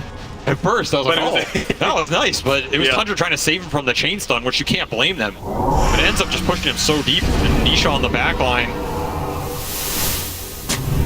Just get the fight here, right? Drow gets to just shoot Terrorblade the whole time. He gets forced in again, maybe a little bit here. He just gets bursted by Resolution with the minus armor. Back him up. This Tricore coming online for Secret here. The physical damage, it's no joke. If Terrorblade dies, the other 2 core not gonna carry the huge distance in that fight. You want him to. At this point, Rezo and Crystallis just don't carry him. The tag team here. That's a big swing. Going the Swift. Now he is going back for the Daedalus. Now he's saying the damage is the problem. Like, look, idea of like a certain way to play against the Drow Ranger. In just a normal game, this 1-to-1 matchup between Drow and TV is not that fun. I mean, this Nullifier, it makes a lot of sense this game. It helps him stick on targets, but at the same time, he has to aggressively able to stick on them. If someone gets forced before you get that Nullifier hit out, it gets kind of weird, right? Yeah. Like, traditionally, if you want to go this Daedalus build, maybe you rather have Satanic, something else, even like a Manta Dispel. Butterfly opportunity. I mean, he's still going to be incredibly strong here. If he gets the Nullifier hit, it's going to pay off. Just a question of can he land it? How deep does he go in the fight? It's like we saw there. Go a little too deep, you get Starbreakered. You're not living through that. Steve's taking the fight to them, pushing his power with Aegis. Smoke wrap around though. Initiation, it's down. He's going to be able to break that smoke. The onslaught on through. They do have the spike here. Face pop to be in last second. They check on top of the Silence as well. The Silence goes out. Science is not dead yet. Nor is fucking this is delivering the shot. Step forward. Then you get the one shot. Turn around. Skeeter gets popped. Crystal is trying to walk away, but that Nullifier, it'll keep him in play. Setting up for the Starbreaker though. Resolution. He barely hits the end one, and that the second line will stand and deliver the damage on the 9. That'll finish him off the Primal Beat with the Dispel. Not going to be enough to walk away. Give me your intelligence, mother. I'll take it every time. Puppy with the buyback. And runs down Snake King. Resolution finds an extra one. On top of that, none of these heroes have buyback, so Secret, the world is their oyster at this point. This game has swung completely, right? Like, we can feel in these fights, the damage is just running out for Tundra. This game Resolution coming online. Hits 25 after the fight. It's a huge deal for this hero. Now you're dealing with double Starbreaker, which have just been debilitating. Oh, yeah. I mean, beautiful hook shot here. They get the Sunder off. Operation Safety. Skeeter takes the fight to Crystallis. Maybe if there's no Aegis here, this fight looks different. Even so, Red is just smacking him. That hammer hurts, man. Yes, it does. All of that farm is paying off. They're so focused on dealing with the Drow Ranger and this bad match with this Terrorblade that it means that Resolution is completely untested. Delivering damage right there. And there's man on stage who set all that up in the first place. His vendetta positioning, breaking that smoke. Oh, that was made beautiful. An awkward initiation for Tundra. I mean, that's what wins Secret the fight there. Like, imagine Puppy gets broken on instead of a completely different engagement. Instead, 9 has to spend his entire BKB duration and half that team Puppy around. He doesn't want to be doing this. It's dirty duty. Someone has to, but yeah, he's way longer than he wants, and Now Secret taking control of this game. Now they're scaling into that late game tricore where Shiva's on Nisha on top of a Timeless Relic Arcane Rune. He's going to be pretty strong in this next engagement. Huge amount of damage coming out. If Trow lives through the initial burst from Tundra, hard fight, Rocket Flip, scouting puppies. They're going to go for that free kill. Secret and two. They just try and follow this up though. They do have the Dawnbreaker ultimate coming in on the side. He's done down. Work through the cloak. The double hammer goes to play. And Stinky will try to getting on top of Chrysalis. This time he doesn't have that second line. Skeeter's got the flames in the Drow Ranger, but they need to be able to get the disarms. And now in the case they're all out. The Drow, yes, punch. And they are just cleaving through hero after hero. The Primal Beast again trying to walk away, but Resolution, he'll run you down, he'll drag you down into the down until you fall, down until you go all the way back to the fountain. Resolution Starbreaker breaking Tundra's dreams here of closing this out 2-0. He wants to into a game 3. This man is absolute resolute. But it's so fitting. He showed up on this roster with Science, completely turned what was kind of a mediocre team because they really did not find much success. It seems like this combination, Science and Resolution, we see on the right-hand side, is what has been enough. It's a secret ingredient that has turned Secret into an absolute killing machine. May just give them a chance to series against Tundra in the upper bracket finals. Secret's just all over Peter in these fights. He just does not have the sustained help like last game, and they are able to burst terribly down regardless of the crowd. Yeah, you love to see that, man. Harking back to a little bit of the TI1 days. Back then in their very first international, the Boosts were closer together, much closer. They're face up against each other. Here at TI11, it feels like a similar vibe, and you could see Science, he loves that. Oh, especially when you're dead. There's nothing else to look at but that guy across this age from you. He's standing up and shouting. Yep. Little extra mental mind going on. It's 2 lanes for Secret here. Cementing themselves at a 15k gold lead. They have the buybacks. Tundra's probably going to have to buy out to take these fights. Full control of this game now. Octarine done on Nisha. Aeon Disc for Puppy. Helping him just became a little bit harder. I mean, now you really need to get value to this Nullifier. You need it, but yeah, Skeeter's just needed, right? And even if he takes down one of these Secret cores, pick your poison. Are you going Drought? Or are you going Dawnbreaker? Yeah, somebody's got to deal with this Dawnbreaker, man. I almost feel like 9 getting his level 25. I know most people go the extra duration, but I almost wonder if getting Piercing Sable would be better just to deal with this Dawnbreaker who's like BKB and challenging the Terrorblade every time. It might be. If you can just get this Dawn off your Terrorblade, at least free him up a little bit, or maybe burst him. I don't know how much it's doable, but you have to deal with the rest at this point. He's just cleaving through your entire team. I mean, he has Blink, he has everything for strength. In fact, he's saving for buyback, so even if you kill him once, he's going to buyback. He's going to Solar Guardian back in. This Dawnbreaker has built-in Aegis here, as long as he wants to keep the goal up, which he will. Yeah, that's actually a pretty cool idea, because they're essentially just one team fight away from being able to finish off this game too. See how Tundra is able to hold now that the shoe is on the other foot. Rocket's coming out, doesn't see anything. Peter might get caught. This would be the worst situation. Oh man, with the Resolution, ready to go. Both will fall. Both do have buyback, but there's going to be a third hero on the ring. It's 33. Both through, stop the onslaught as well. Everything being countered on the side of Secret. They use their buybacks, but they're not going to be able to do much. Maybe they can. 9 jumps in, grabs the Drow Raid. Get him immediate buyback. Secret trying to reset around this one. A beautiful shot from Science. Once again, another 2-man follow.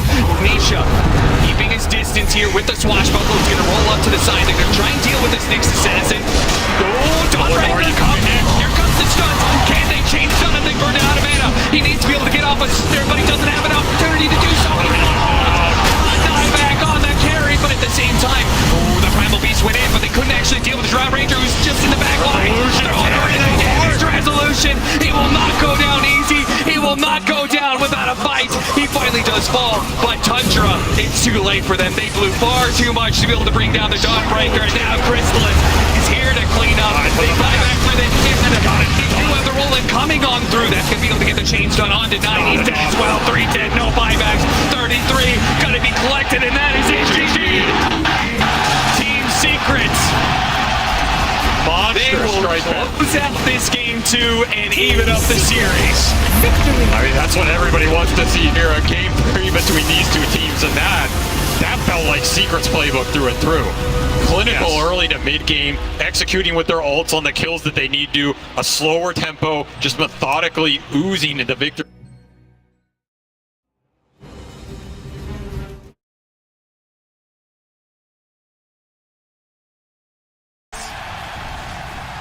They will close out this game 2 and even up the series. I mean, that's what everybody wants to see here, a game 3 between these two teams, and that felt like Secret's playbook through and through.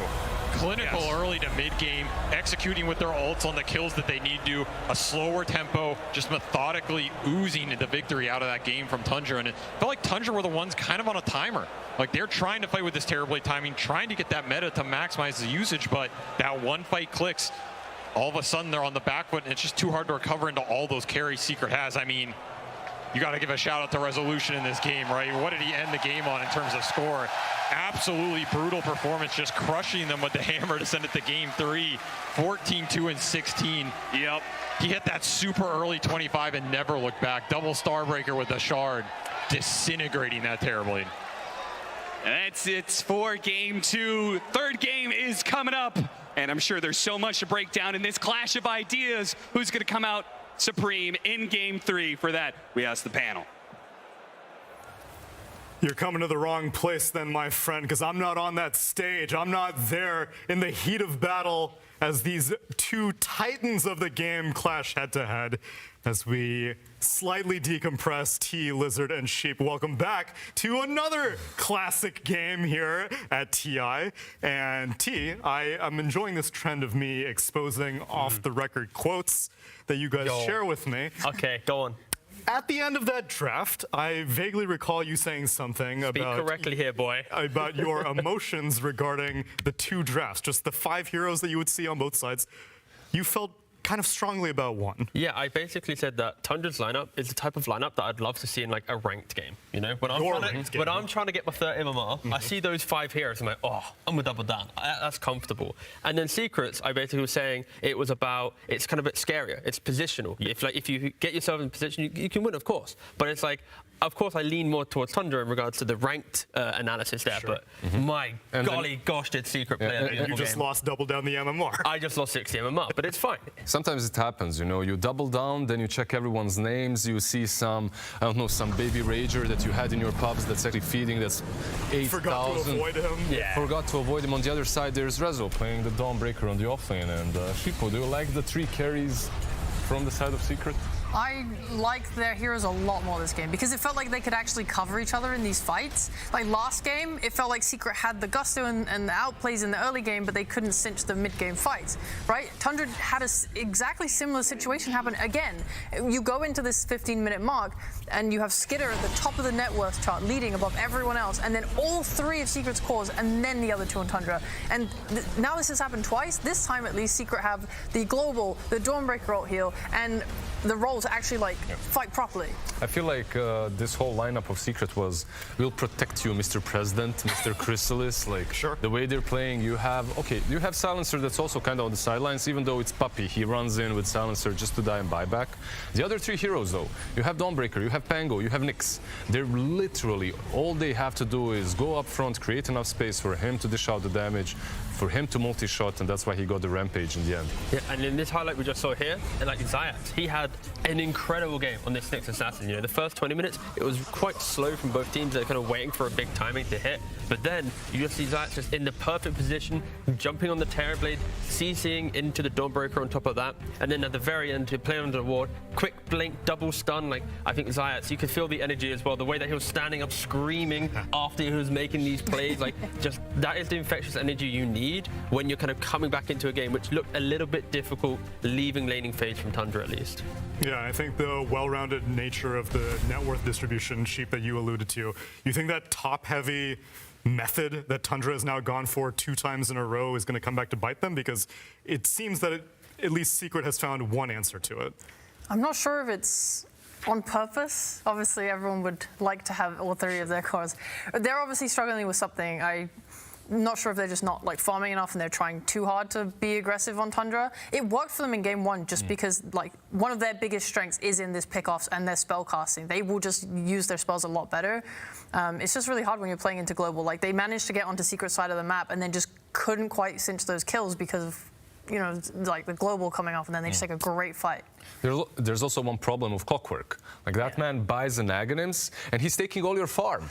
Like by the time your illusions get there, the Rockets have already cleaned up the full wave. So they definitely struggled a little bit when it comes to that. But also, jokes aside, Clockwork buying that Aghanims meant that he doesn't have a saving item. So plenty times in a game such as this one, you would see Drow completely going ham on the TB and there's just nothing to save him, nothing to reposition him. So, I mean, we saw it. Yeah, so you say the saving item.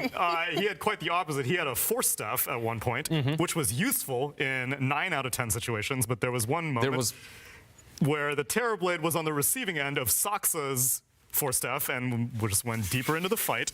And I'm sure Skitter had we didn't get a true sight replay for that one. There may have been some strong words tossed between the two players there because that was not the Force Staff that Skitter needed. Right into Resolution's loving hammer hand. There we go. Well, I have been enjoying the very illuminating thoughts from you guys, and so I would like to dull that by going to Sir Action Slacks in Singapore. Hello, hello, hello, Arena. It is I, Sir Action Slacks, here in the crowd. How are we doing, crowd? Hell yeah. You know what I've always wondered? This is a real thing that I really do wonder. What would happen if somebody won the Aegis that was just a fan? We're gonna have a contest. I have some very rare giveaways here. I want you to do an acceptance speech between you and your friends, okay? We're gonna pass along. The crowd will react to who wins. Please, pretend, sir, you just won the Aegis. Do your speech. I just wanted to say it's been a long journey, and I want to thank my parents and friends from Herald to where I am now. It's been a long journey for many years, and now I am here. And you won. And thank you to my fans. Okay, pretty good crowd. All right, give it a shot. All I gotta say is the competition sucked. I deserved it. Oh my. What else is there to say? Damn, that was like a puppy interview. That was hype. All right, sir. I've got to give it to you guys. The crowd, the Singaporean crowd, incredible today. All for you guys, it's all for you guys. Thank you, thank you. One more? Okay, make it fast. We won because of Singapore, baby, let's go. Okay, crowd, I need your help. Contestant 1, please, applause if you want it. Contestant 2. Yay! Contestant 3. And 4. All right, it looks like we have a clear winner here. Is your beautiful little prize. I don't know what this is. I'll give this to you. I don't care who gets this one. I only brought 3. For every winner, there must be a few losers. So sorry, guys. Thank you for watching.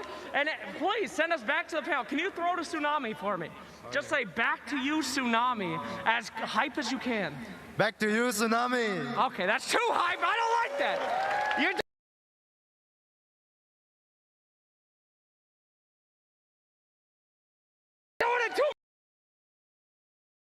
100%. Contestant 2, carry player. You could tell it. You could, from that intonation, he is no stranger to saying that he single-handedly carried his way to the Aegis. He was the coach. He was the coach. He wasn't even in the game, yeah. Yeah, I've also had people take credit for victories that are not deserved, but I am happy that the crowd has been getting into it because, yeah, we've been now embracing the Singapore indoor stadium. It has been living up to the hype 100%. I'm glad that everyone's getting into it. And now they have a third game to look forward to, Sheep. I am thinking that we are setting the bar extremely high for this TI because the Liquid series versus Aster, amazing. And now Tundra versus Secret, a game 3. Oh boy, we talked about the adaptation, right? And by God, Secret did. They really adapted. I think their draft was just stronger and better, and they executed it nicely. And I want to see them carry that through to this game 3. And for Tundra, I don't know. Skitter is an amazing carry. No faults with him. You keep doing you, baby. Sure. But the rest of the team really need to kind of sort out what they're doing. Maybe they could apply more pressure to Rezo. He is just like reliably carrying these games like with no problems, right? You feel it, right? Of course, and they even did it early on, like they were setting up these traps for Rezo because they know you're playing into a Dawnbreaker. One side of the map, you have the whole team. On the other side, there will be Rezo just farming away. They caught him a couple of times, 2 times to be precise. Later on, you just can't do anything about him. He gets that BKB and he's a menace. Yeah, I think, Tundra, they were on like a 12-game win streak up until this point. Secret, they finally just beat them. And Tundra, they're just a hyper-defensive team. They wait until their timings, and then they look to punish. Secret, they found a way to punish that timing where Tundra felt most confident. So I think, they're coming into this game 3. We heard it in the interviews. Both teams think they're evenly matched. 12 from 33, they clearly are. Like, it's hard to really pit one to either. I think draft-wise, it's fine. It's just in the game, there's these small plays, like, did they get the 4 stuff off? Did they position correctly? Did they have the vision? So, yeah, it's an incredible third game coming up. Yeah. We've been very wholesome throughout the whole tournament, but in the pre-game interviews, I heard cheating drafts, I heard nerds, I heard a lot of bad stuff, but I'm expecting a really good game. Oh, I thought you were about to, like, dunk on subvert expectations. I'm expecting BM pauses. I want some all-chat. I want mantles of intelligence in the base. Give it to me. And on the TI main, I mean, we saw Zayat standing up. He's getting into the spirit of the competition. We need some, like, like the true sight segments during the game? We need that, but, like, when he's standing up. So when he sits back down, like, Puppy's like, sit down.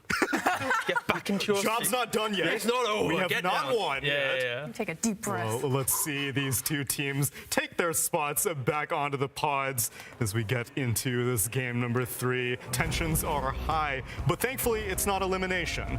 Team that loses here goes on to face against Team Liquid tomorrow in the lower bracket finals. Don't forget they can hear you right now, Tsunami, so please, you have a couple choice words to say.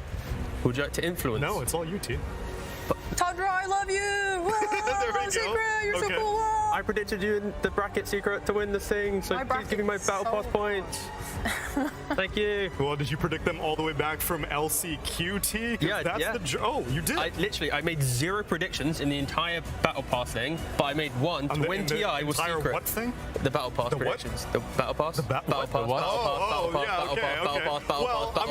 pass. You've triggered me now. You were rooting for them because Secret have had a hell of a journey to get to this point, and I want to hear it from them.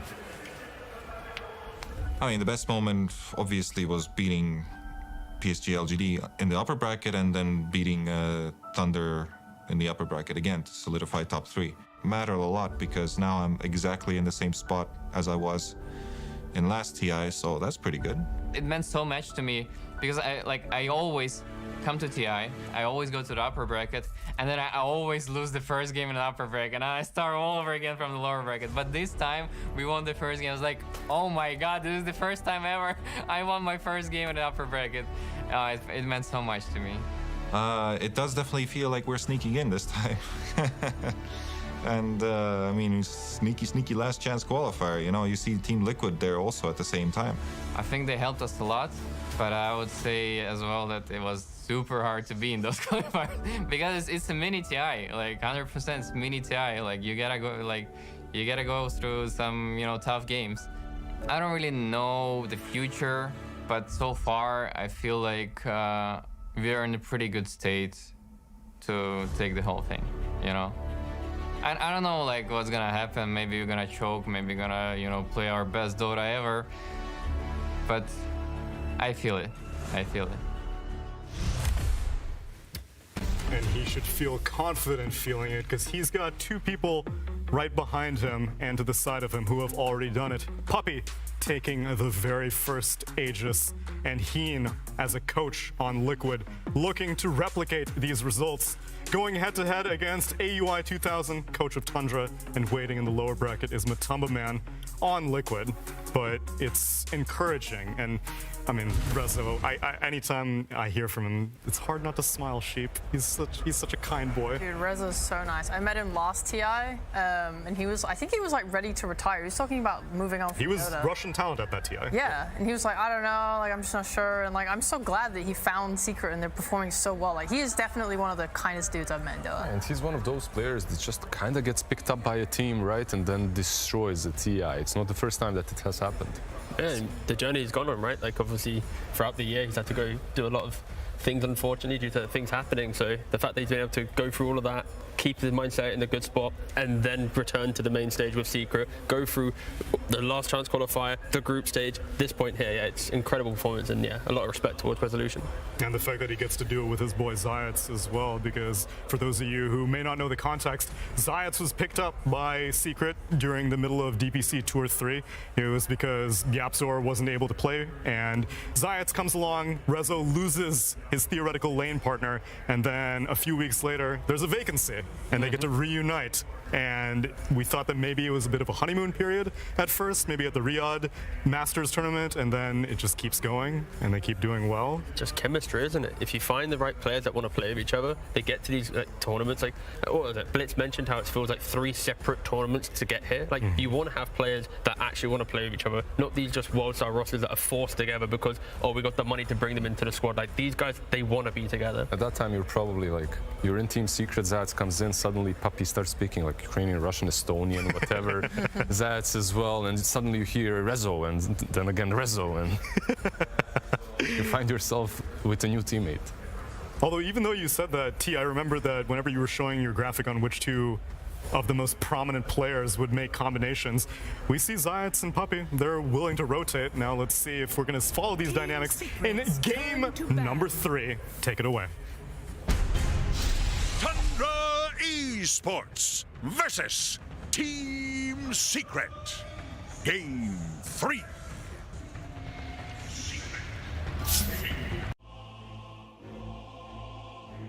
Team Secret's turn to ban.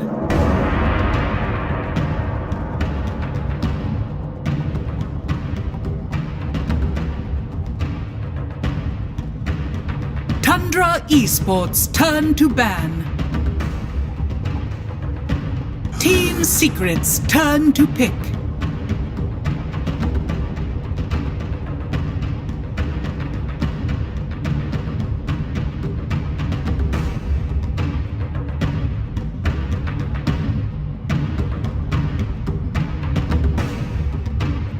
Seconds remaining. 5 seconds remaining. Tundra Esports turn to Pistol Maiden. Oh, very cute.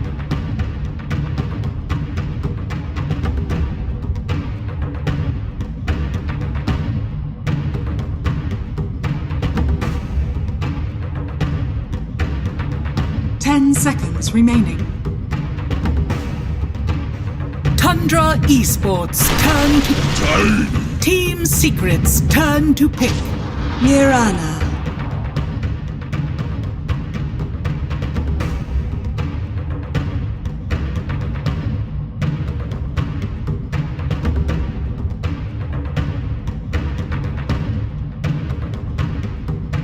Seconds remaining. 5 seconds remaining. Team Secret's turn to ban. Face the light!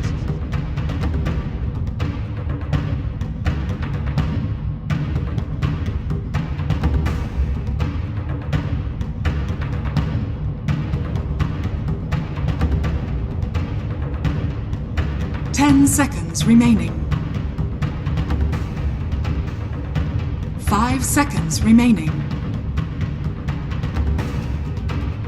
Tundra Esports turn to ban.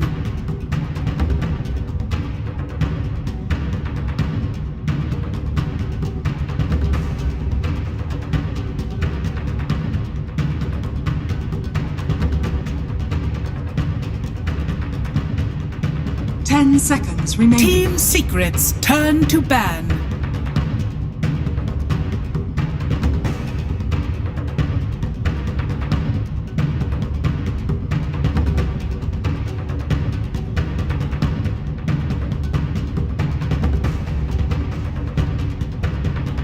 Seconds remaining. 5 seconds remaining. Tundra Esports turn to ban.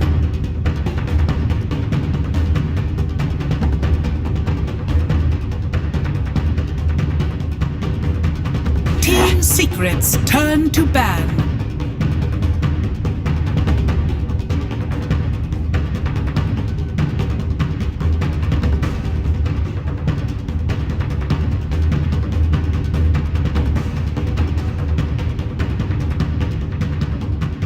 10 seconds remaining. 5 seconds remaining.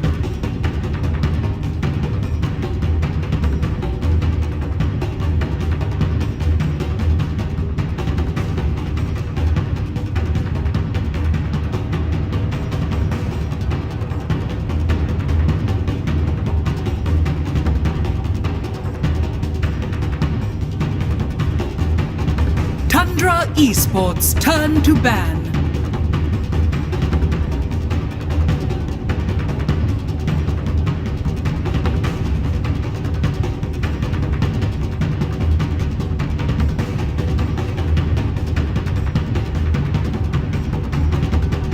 Seconds remaining. 5 seconds remaining. Tundra Esports Team Secrets turn to pick. Dusk.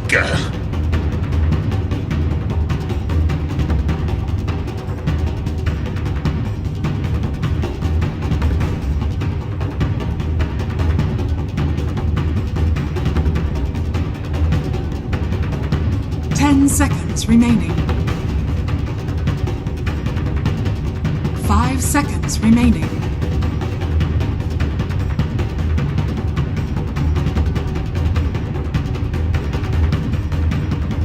Team Secrets turn to pick. Earth Spirit. Oh, very cute.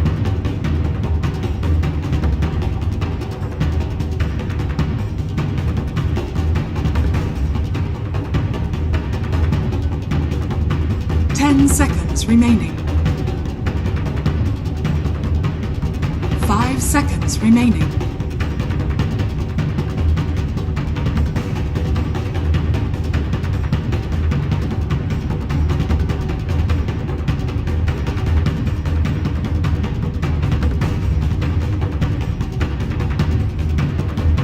Tundra Esports turned Zeus.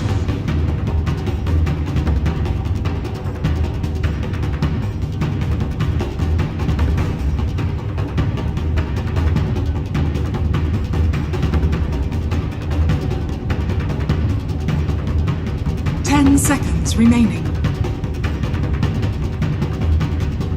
5 seconds remaining.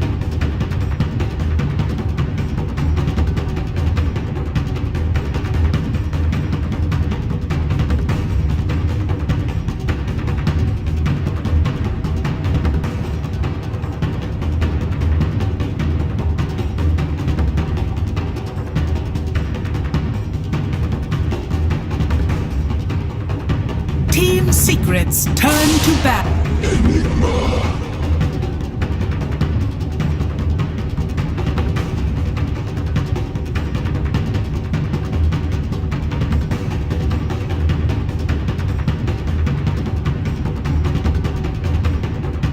10 seconds remaining. 5 seconds remaining. Tundra Esports turn to ban. Team Secrets turn to ban.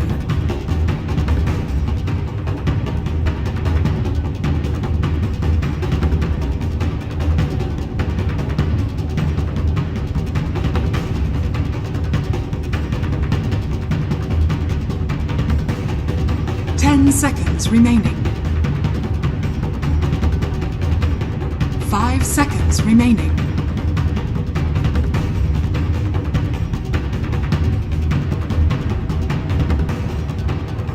Tundra Esports turn to ban. Team Secrets turn to pick.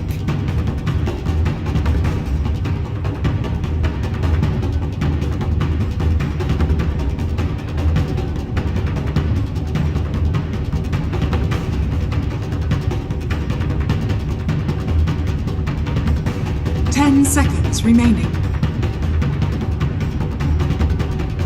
5 seconds remaining.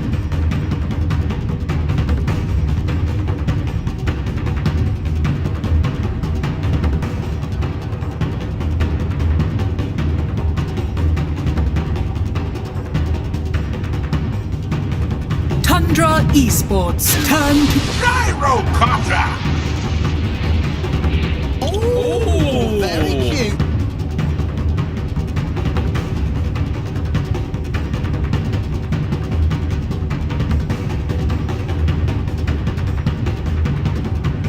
Seconds remaining. 5 seconds remaining.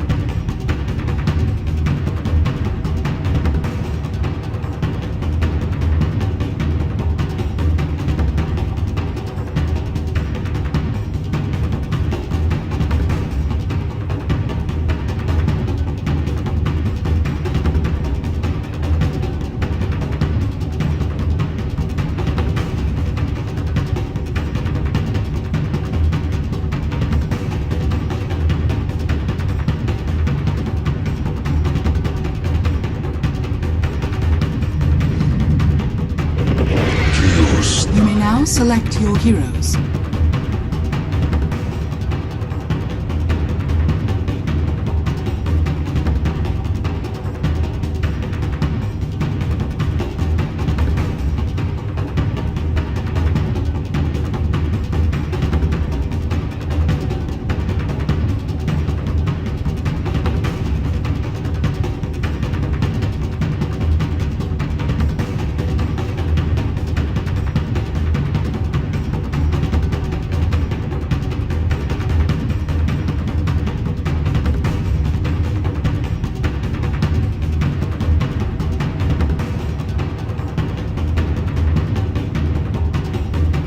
Seconds remaining.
I love Dota so much. Prepare for battle. My keyboard is not working. Well, this is a paradox.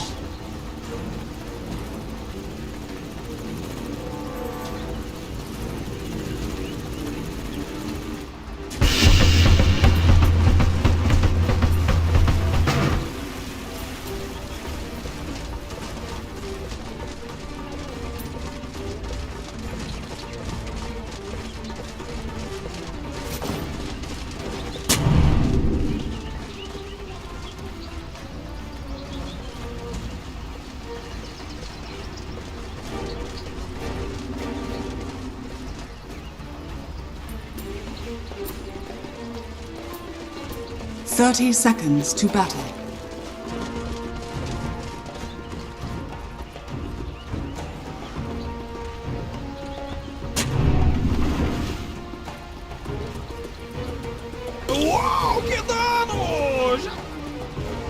Let us fight! Have the Solar Guardian come out. Yeah. Suddenly, Tundra are in a position where they need more heroes to go for those types of kills. And every time you force them to have to commit more and more numbers, those moves become a little bit harder, right? So Tundra has to just be that little bit faster and a little bit quicker, and 3 runes. Nice kick away. That'll secure, yeah, a 3rd bounty rune. So doesn't mean he doesn't have Rolling Boulder, which I don't know if that's important or not when it comes to this lane. And they're also going to put the Earth Spirit down here again. So similar to last game, Zayats will take the safe lane with Chrysalis, not doing that CM gyro lane, which I feel would just melt Eidolons. Yeah, why not? I mean, Flak is enough at the later levels. So maybe they're just fine doing this. They want to set up the stronger off lane. Maybe they're worried about playing double melee into this Chaos lane. Maybe it's just Rezo, you're the carry, right? Like, let's secure Resolution Dawnbreaker this game because we saw what it did last time. I mean, Gyro, like we talked about, he doesn't have to be the true one in this game. Gyro can just play for some spells, running in, being annoying, shutting down the Enigma early, and catch up later. He doesn't have to have the greatest start of his life because, again, very strong scaling Tricore from Secret if this game goes late. It's already doing so much, Puppy. Pushing back the Snake King Barana, blocking the easy camp as well. The other side, Zayats actually gets a pretty nice W here, and being able to pull the hard camp off of Saksa. A little bit of block in here. Nisha doesn't really care too much. In fact, he slows it down. 9 in response, snowballs onto the range creeps. I don't know why, man, but little stuff like that always gets me. I love to see those cute little 1v1 matchups and how just little plays and counter plays make the difference between one CS. Just wasn't doing that a year ago. That is true. Saksa gonna be run down here. Is this gonna be our first blood? It's looking like it. Zayats playing that one. Wait for Chrysalis. First blood for Team Secret already, especially with the 3 bounty runes. They're up by a K. Yeah, that's a very fast start for them, and very nice for a hero like Earth Spirit. Like, we were discussing these melee forests for Zayats in a lot of the games because it's just what he's playing, Nyx, Tusk, Earth Spirit. I think Earth Spirit is his best hero. Like, his Nyx is crazy good. He had insane impulse late game, but this is, I think, is actually his best hero. And if this hero gets off to a good start, you just bypass a lot of his issues, right? You get to the faster level 6, you get to some early items. This hero doesn't need much. You get to an urn, you get to a BKB, you just become a beast. So getting the first blood gold here for him in a safe lane Earth Spirit scenario is the cherry on top here for Secret. They are leading the CS board in all 3 lanes. I mean, Seriously. This Enigma is getting destroyed early on. I mean, they took maybe a little bit of a risk. And as you said, they could have done Crystal Main Gyrocopter, just absolutely dumped on 33's game. But instead, they tried to make both the side lanes, or tried to win both the side lanes by putting the Crystal Maiden down there. And it's worked. Yeah, they're just winning them both. This is a very fast start for Secret. Meanwhile, I feel like Nisha gotten every single CS in this lane, 19-5. He is having a hell of a spree right now, but he is getting dangerously low all the time from 9's spam out of shards and such. God of Thunder, don't miss. Why not? Not even a high ground miss. Zayats getting blocked in. He's not going to be able to roll out of that one. Chrysalis will in turn pick up a decent number of those Eidolons. And actually, whoa, I didn't see that. Neutral creep got him. Oh no. Oh, yeah, that's a decent trip to base then.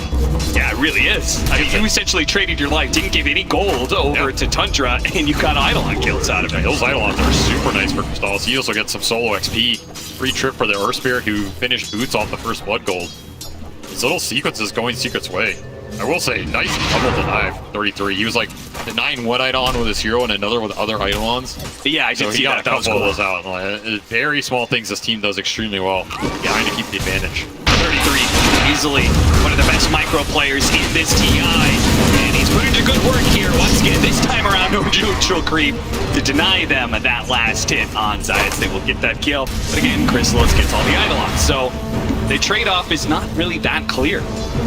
Pretty weird. I mean, honestly, if I was this Earth Spirit, I don't think I'd be too sad. Because it costs Tundra their combo in terms of resource rate. And it pushes the lane in because you get the flak, it shoves out, you kill Eidolon.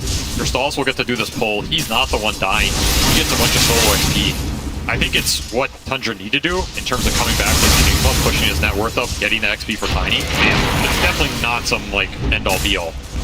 And I mean, that's also the deadly combination of this Tiny Enigma. You just step up too far, you get all in. A firm denial. Zayats will have to walk all the way down here.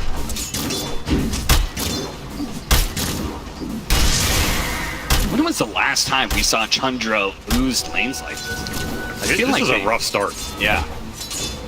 Like, you're not going to get much better than this in a TI upper bracket final, you know? These are two of the best teams in the world. Secret pulling a decent lead out of these lanes, especially versus the CK.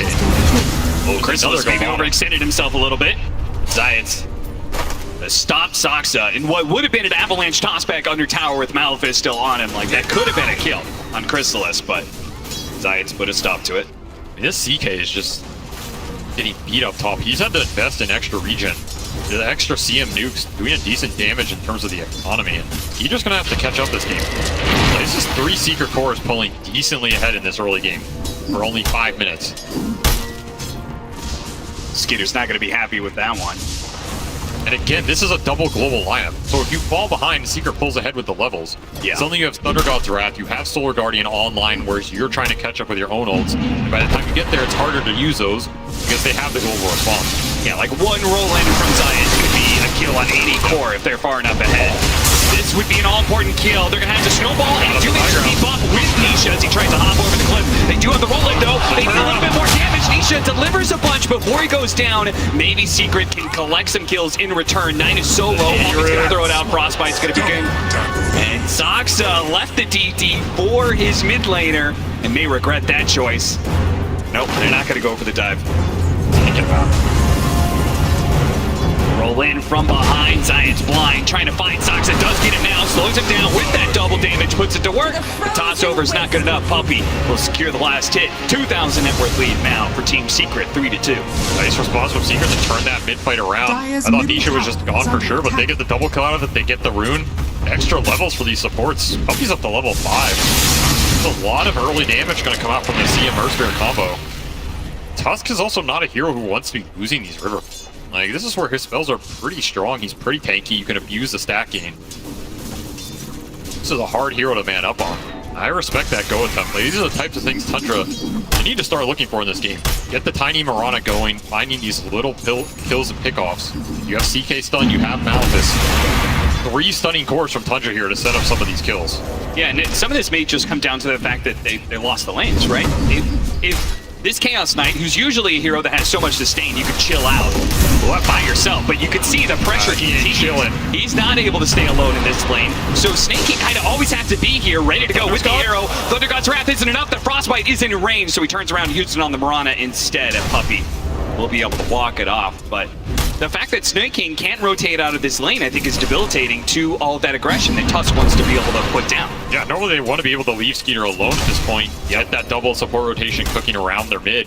9 is the hero they often play through for that early tempo, so side lane's going a little subpar does mean that the supports get clogged up at these random 2-on-2s. They don't necessarily want to be in for too long.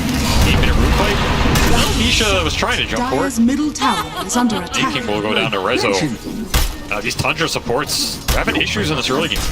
I'm not sure where the others go. That silencer game where Puppey was super under leveled. It was like 13 minutes in, he was still level 5. He's having not this game, man. He is way far ahead thanks to all of these kills. Level 3 Frostbite. Maybe not even need the total. Save that one for Zayac. Yeah, he'll take it anyway, you know? Roll in, kick back, nice play. 9 out of spells, needs a little helping hand. Snaking the arrow slides right on by, but was enough. Dissuade Secret, pushing in some more. They're actually going to use this to smoke. This is a cool play. Yeah, they're going to try and activate this Tusk heading towards top. K is one of the easier carries to smoke through because you can just stun the guy and sets up for you easily. You if Rezo deals this one coming. Right time here, or is he going to get a little bit too mighty? Feels it coming. Sticking on the hard left-hand side of the lane. He right on top of him, man. You got a ward? Come forward now, though. 9 immediately goes for the pick off onto the Crystal Main. They're going to chain stun him, get that kill. Nice and easy. Now 9 needs to get out because, from the side, Nisha hopping on in. That is a trade-off that Secret is very happy with, I'm sure. Beautiful read of that move from Secret. Just saying that this tiny city mid, there's only one place Tusk is going to go, right? Rezo reads the move, pings it out. Says, hey, Puppey, you want to take that one for me? He does. Does his job. And I'll get Zeus a pretty nice kill. He's having a great game here early on. This is a pretty nasty Zeus game. You're counteracting the Mirana ulti with the vision. You're screwing with the multiple stun initiators from Tundra. You're forcing them to have to gap close you through all of this secret AoE. So, the stronger the Zeus is, the faster he gets to that shard, all this extra damage. There it is. The combination we talked about, the roll-in into the global possibilities for Secret. That early level 6 from Rezo puts it to good use, get a core kill. Gyro. I mean, I was thinking this Gyro might have like a toughish lane, maybe, and maybe he doesn't have to carry the game. And he's just leading the pack. Level 8.5. Rushing an early Chrysalis. Can never have too many carries. That's true. The prize is mine. My C-Pubs may beg to differ, but you can never have too many carries, Cap. 6-3. Team Secret, well, they did have a 2,000 net worth lead, so it has gone down a little bit. So it seems like the state of the game has at least been okay for Tundra, even though we've seen them, lose some kills and stuff like that. It seems like economy-wise, been doing all right for themselves. So I wonder how many stacks Chrysalis has available. Well, Nisha's doing his best to steal a bit. There it is. He got 6 of them by now. Yeah, Soxa comes in, tries to grab what he can. I don't think Secret want to give up this jungle too early here. Radiant's bottom tower has fallen. You're always happy to farm it out, but if Tundra's going to give you these skirmishes, I feel like Secret is pretty strong in them just because of how many levels they have on these supports. Like, Uppy's not too afraid here. You also are losing in this tier 1 trait, so that was something from the other game. Secret defended their tier 1 for a long time against that 33 Brood Visage. This game, a little different. Just going to claim it here, push himself towards the Wraith Pack, the rush which you will have. Skater looks like he's going to call it quits on that safe lane for now, but 11.5 minutes in, safe lane tower is still being up. It's great progress, and they will have that Wraith Pack coming in now for the Enigma, so who knows, they may even like make a rotation back at some point. Roll in, on point, Dias. He's going to be able to get some serious damage onto this Enigma, but they don't necessarily have any follow-up. Too many heroes here on the side of Tundra for showing up, with Moonlight Shadow being used as well. Yeah, what indeed? Too many heroes there, not expecting them all. Solar Guardian was just coming off cooldown as well. You will pay the price. Top tower is under attack. Their vision. It's a little bit of information, though, out of Tundra for the rest of the team. Though they're not really able to take advantage of that. I mean, I guess in many ways, Dawnbreaker is just not a hero that can take that tower. And yeah, now 33's up here. So now if you want to take that safe lane tower, you have to fight into the Wraith Pact hero. That is pretty scary. You have to take this soon if you're Seeker. Like, you have to equalize the map, open up some more space for your Gyro to farm. Remember, Gyro is this like triangle rotation farm pattern hero. He really needs this tier 1 down to open up enemy jungle and make those rotations efficient. They will finally claim it. Very happy with that. Now it just comes down to these mid fights. How much does Tundra want to push this mid tower or smoke to the triangle? The answer is right now, Armless EK. Time is of the essence, it seems, for Tundra. Do not want to give too much space to this Seeker Tricore again. The Enigma is going to push into mid lane while the rest of the team smokes out behind the mid tier 1 tower. Great D-Ward read, though, from Team Secret. Incredibly valuable here. Going to help protect the Zeus. They are just chipping this tower. Eidolon's doing a decent amount of work. Pretty hard to engage for Seeker here. They don't want to walk up too much. There could be CK in the trees. You don't know where this Tuskar is. He was bottom. You don't get the tier 1, but about as close as you're going to get. Illusion! Yeah, certainly. And so an early Chrysalis and a straight up BKB, so really delaying the Aghanim Scepter a lot for Chrysalis. Feeling like he's going to need that early team fight item. I think this build is fine. Like, the Ags is a farm accelerator, but you got to remember what he's playing with, right? He's playing with 2 other cores that are going to take a lot. Sure. He's playing with a Crystal Maiden who can soak up some farm as well. Like, so don't be greedy. I mean, there's just a limit to how many creeps you can eat on the map. Yeah, that's fair. I think early BKB is strong in this game with that Chrysalis just going in, soaking up some spells, dealing some decent physical, making the fight happen for your other 2 cores. Because Zeus does not want to go in. And this Dawnbreaker doesn't really just want to run in first either. He wants to ult on top, either an Earth Spirit roll, Gyro going in. So if Gyro can frontline, it's nice. And on the flip side, this Tundra teamfight is a lot about using this Piranha ult to find the targets they want between Tiny and Tusk. Now, tried this before. They're going to have to lead off with the Avalanche. Tumbler Toy over the side to make sure they get the toss. And a very nice pickoff for Tundra. Kind of needed too, but Secret, they're going to chase after these guys. He's got a haste rune, so he may not be able to outrun that rocket, but he can get some serious distance. They're going to try and chase. Oh, what an interception! What a play from Ron, and now in turn they're going to save each other with a duel onside. Hello, Black Hole! Goodbye, Secret! Beautiful interception there to just turn the fight around. Oh, and one more! Wrap it up! That'll be a team wipe for Tundra. Whoever you want. What? 5-man wipe. Setup. That was just beautiful, baiting the overextension. That roll is just too deep, and of course, no Solar Guardian to come out in that fight. Might have turned that fight around right there. Yeah, super clump, super slow, all in the Earth Spirit gunk, but your Dawnbreaker sitting in the fountain. Radiant's top tower Don't have that big spell to stay you through the damage. Are fortified. I mean, this chase, he has a haste rune. Nine just baiting it out the whole time. Not even sure he dies on this rolling. But it's Either a way, nice heads-up Snake play. Does his best Secret Service impression there. Protects the president. 33 comes in with the cleanup. Snake King's a sacrificial guy, you know? Yeah, he's happy to jump in there, take the bullet. As long as he gets the dub.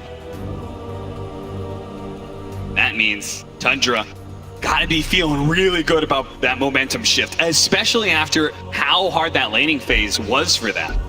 So the fact that they are now solidly back in control of this game, if they can get to a point where they've got the pipe completed on the Enigma, then we're full team fight ready to go. Wraith Pack pipe. Just like the Broodmother. And that Wraith Pack pipe is deadly in this game, right? There's only the Dawn Starbreaker and the Gyro Flak to really clear into the physical area. Everything else is just AoE magic. Yep. So that EHP from Pipe Wraith Pack just gonna be deadly in this mid game.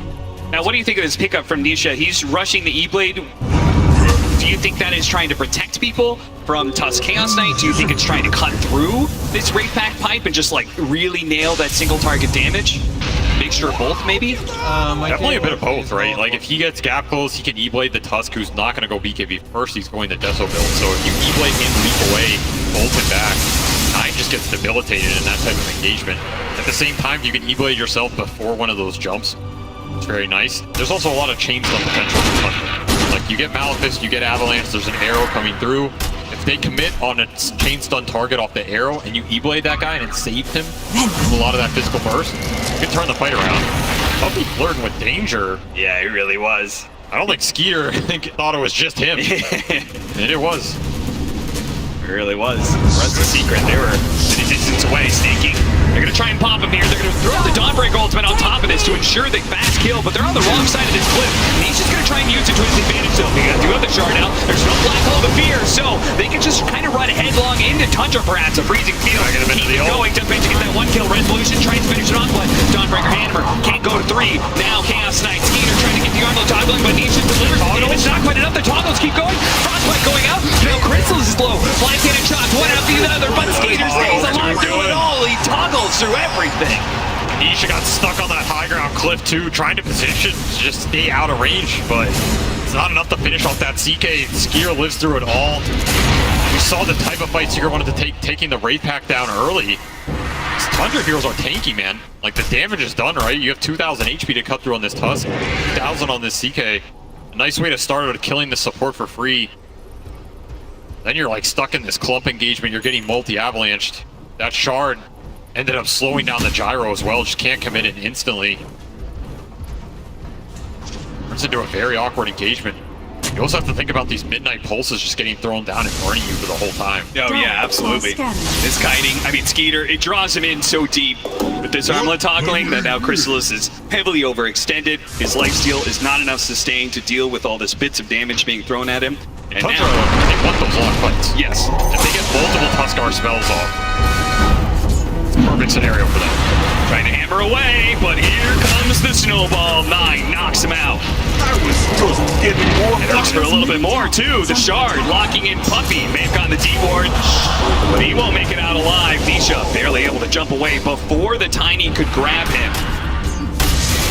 Toss him to his allies. 5,000 net worth lead for Tundra. They continue to grow and continue to take more and more of the map away from Secret. It's the Tundra like 5-man skirmish that they use this Tiny and Mirana combo so well for. I mean, no cooldowns they really have to wait for. They don't really care about Black Hole this game. They're ready to fight off the stuns, get their carry involved. Skeeter having a way more impactful game this time around. Level 13 topping the charts. He's just been involved in everything. And him and this Tuskar tag team. Not enough armor or survivability to deal with the physical burst right now.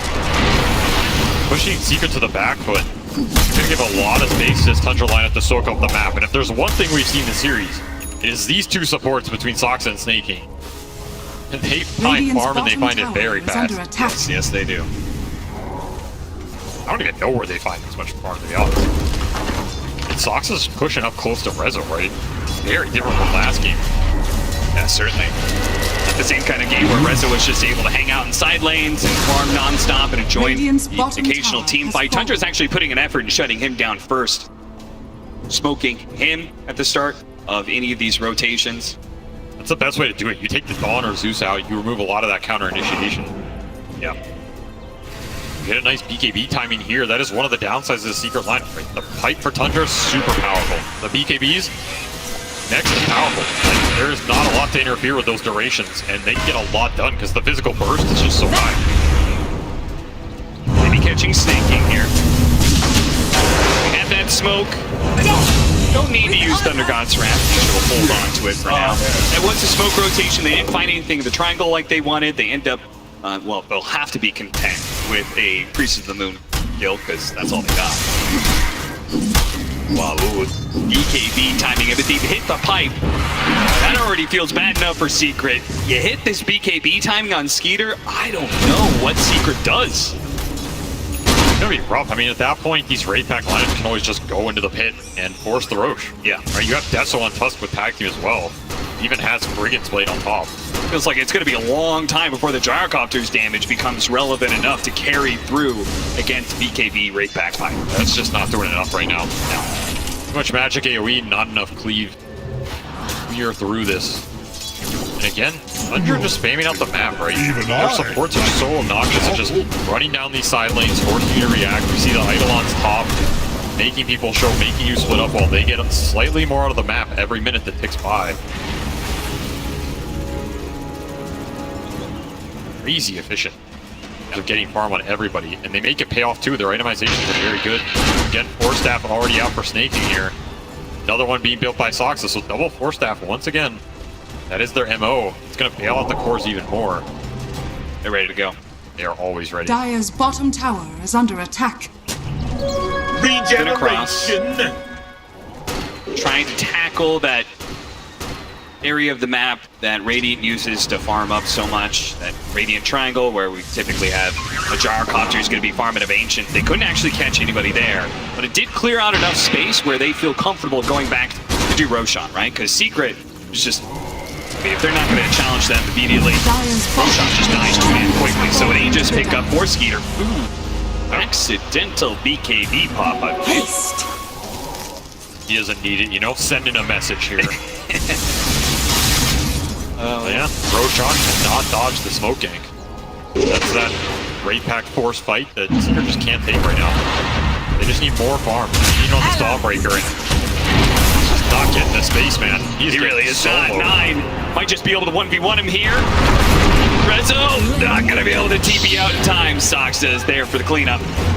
And this Tusk has just been incredibly annoying for the Stallbreaker. Yes.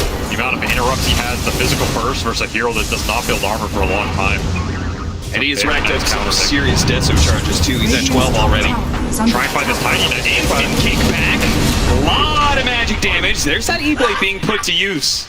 Dire's middle they can catch somebody out of the way of the Enigma. Radiant's top tower is under attack. No Wraith Pack, no pipe. They do get bursted very quickly. Very true. It's like the fail from last game. You have this much magic damage. It makes all of your stuns count for just that much more. It'll push Gyro almost to the top of the charts here, so Stalos is still going for that Ags. He's just going to try and scale it up into late game Gyro with Ags Satanic. Radiant's one way to try and deal with the burst blink without a save behind you. There's one save in this game, you know, it is a very long way away, but Burst Spirit Ags. That's true. Can run. Turn someone to stone, kick them away. Might be something to play for super far down the line, but of course, Tundra's going to have a field day before this. Certainly. Especially given the fact you said, you know, they have 3 cores that all want to farm up on the side of Secret. They've only got a quarter of the map that they own, so really nothing is left for Zayats to complete his BKB, let alone that Aghanim Scepter, so it's going to have to be through fighting. And a fight is immediately going to be forced onto Chrysalis. BKB forced. Has to use the BKB, cannot get caught into a team fight against Chaos Knight with his Aegis and a BKB. Definitely not. Even the Mage Slayer on top of the CK gonna give him the extra resist and tankiness in these engagements. Not to mention if you ever lands hit on Zeus, just reduce the damage. Look at this. Tundra's saying, okay, that side of the map, they can't play. Let's go to the other side of the map immediately. Yeah, Moonlight Shadow in one as well. Smoke is break. They can't find the gyrocopter. An opportunity to be able to burst him out almost instantly. There he goes. The response from Secret, they try to do some damage to the Tiny. Only got him to half health. They fully give up now, leaving Puppey behind. Everybody else is going to be able to get out. Yep, we're good. Radiant's courier. These AoE spells just do nothing into the auras, man. Yeah, seriously. You have to keep your cores alive here. Tundra are just getting more and more net worth, lead up to 10k here, using this Aegis to perfection, moving out the map. Suddenly, Secret's stuck in a corner again. I feel like that's been the story this whole series. Yeah, kind of. At that game 2, we heard our analysts come in and talk about how they felt like it was just one team fight away from Team Secret being able to crack open the game, and they eventually did do that. I'm not convinced that there's that same kind of win condition here in this third game. That game had Rezo on top of the charts with like 9-1. This game, he has just been destroyed by this Tuskar and Enigma on the map. Doesn't have the same physical impact as the last game, and now you're getting tossed back. Oh, they can't afford to lose 9. Nisha, he's going to be pulled over to the side, tries to get Hop away, but no chance. 33 tries to throw out the black hole, doesn't actually catch what he wanted out of that, but still great fight for Tundra. Let's hit high ground. Snowball getting even larger every minute here. The aura's just nothing to fight through it here for Secret. Turn it into a death ball of a game. It certainly is. And Tundra, they're going to force it. Like game 1, they chilled out. They took so much. They just built up this network bigger and bigger and bigger. It looks like here in this situation, 26 minutes in, they're going to claim a full lane of barracks. Team Secret, without Nisha, without a buyback there, there's no way they can hold high ground. That is their big high ground hero. Game 1, they had the Magnus. This game, they've got Zeus. That's the best they have to offer. I don't even think he can really walk up. Is he even doing anything to them at this point? Is under attack. Way too much tankability on this Tundra side. The Glyph is down. The tier 3 is almost falling. His Tundra's going to force this for 2. Radiant's bottom tower. Why that? Robbie put themselves on the front lines. They immediately do get the kickback onto the Enigma. Is that who they really want to go for, though? They've lost their 2 supports for it. They're going to buy back. But are they going to get anything for this? Even with the extra life, Shovey TP's in. Instant dieback. Renzo turns around, uses the magic meter to get rid of the Malphus, but he's just dragged back in by Skeeter. Run down through the side. Side's trying to get the opening. The Dawnbreaker ultimate. It's going to land into a lot here with an AoE stun. But all these heroes on a bit of HP. They do not have enough to be able to cut them down. They need more damage. Crystal is trying to deliver. They finally do get it. They bring down the Chaos Knight, run over the Enigma. Trying to chase for more. Snaking. Gets out. Completes his TP. Tundra. They just did a serious economic blow. It may be a very real blow as 9 takes down Resolution. After that fight, Nisha, you cannot let him get away with this one. He's going to eat blade, but he already used the lightning bolt. He's going to TP out. Oh no, Secrets. 9 playing with his food in this game, man.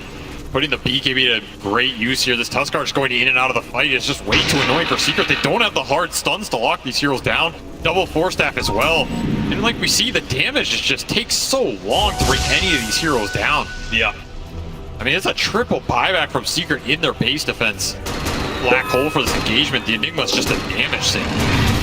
But he sinks a lot of it. And it's only because of this buyback here. Just a beautiful ult from Resolution that ultimately sets them up to be able to clean up the fight and just not lose the game outright. Also, Skeeter losing the Aegis midway through that one. Nisha's been caught though. Nisha E-Blade. Oh, he doesn't have a hop, but he does have a Blink Dagger. He blinks away. That was as close as you can get. Still a blink on CK. That was Kingmander right there, and they might still get it, and they do. Radiant's bottom barracks are One more buyback left for Secrets.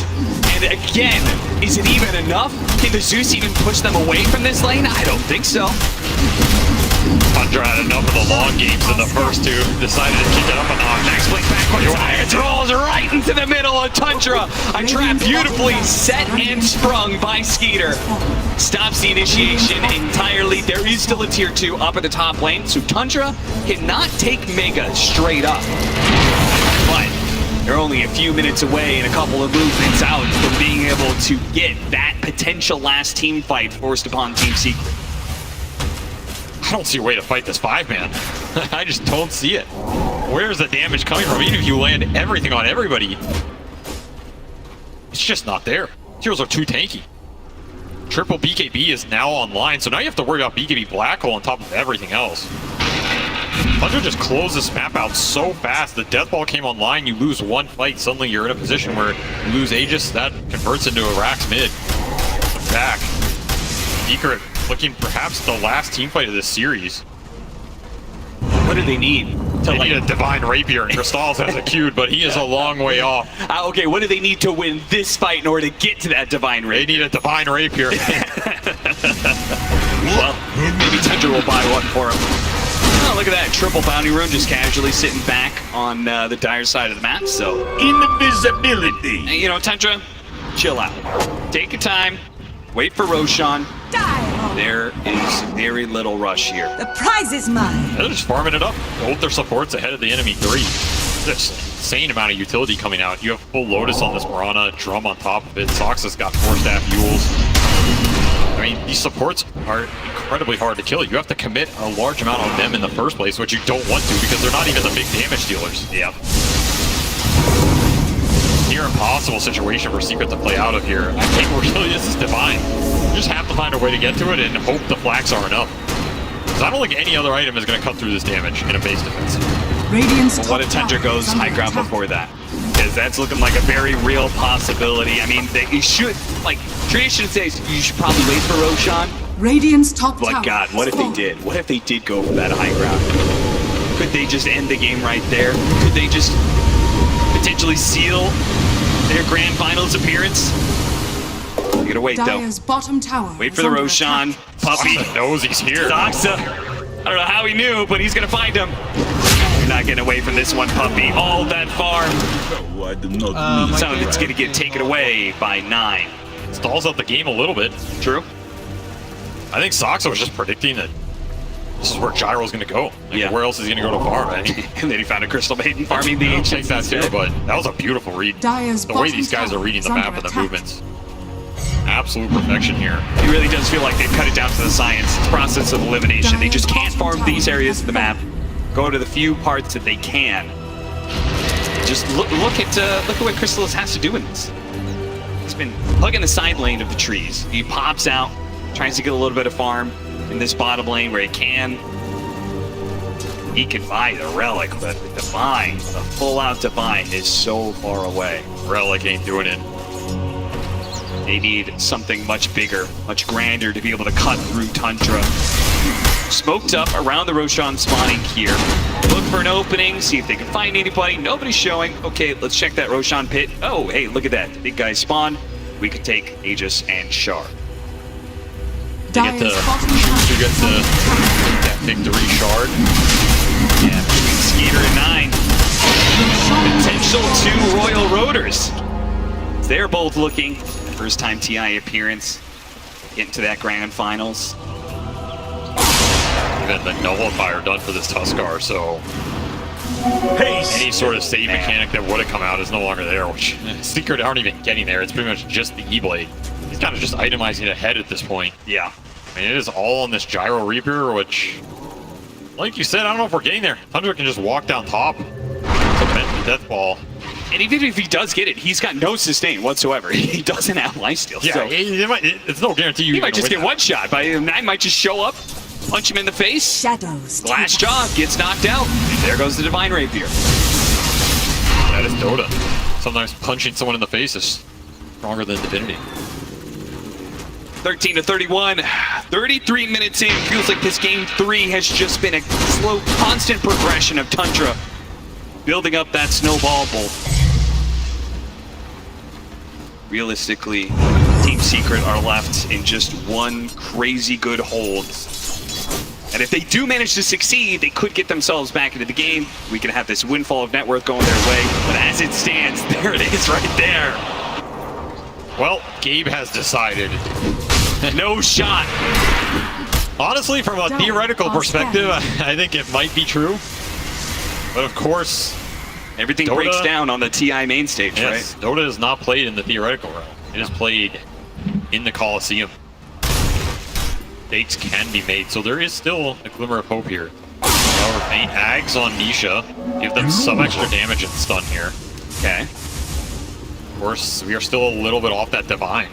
And even has the gold for it. How do they get out there to buy it? That is a bigger problem. Yeah, because you can't just rely on the courier. That might get courier sniped. is already in the tree, so he's prepping for it. That is so scary. That is a risky courier to run, man. Yeah. Meanwhile, you might not even get there. Tundra's gonna be your base. They're setting up. They got the initiation. They're going to bring down the Dawnbreaker first. The air comes out. He's dead. No buyback. Zion's trying to disrupt whatever he can. The snowball on back end is going to be able to finish off Zion. The puppy falls as well. 3 dead. No buyback. Tundra. Maybe don't even need the Megas. Maybe they just deliver the final blow to Team Secret, knocking them down to lower bracket. You'll have to fly it through here on the side. How is he going to be able to sneak it through? Will anybody notice his courier? He's going to slip on by for now. But Megas is going to be claimed. Team Secret. Oh no, he's been grabbed. BKB does go up. Divine Ranger starts going to work, but you can see they're actually decently tanky. Chrysalis has got to get back to it, but he's just going to get blacked out immediately. Divine Rapier picked up. Divine Rapier dropped. And that is it.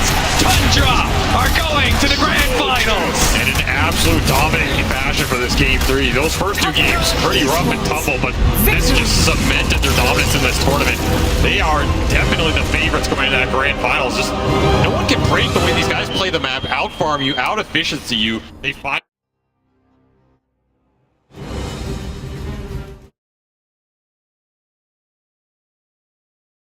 Divine Rapier dropped, and that is it. Tundra are going to the grand finals. in an absolute dominating fashion for this game 3. Those first 2 games, pretty rough and tumble, but this just cemented their dominance in this tournament. They are definitely the favorites going into that grand finals. Just no one can break the way these guys play the map, out-farm you, out-efficiency you.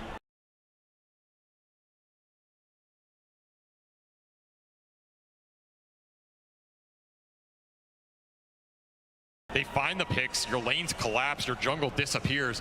It is clinical, man.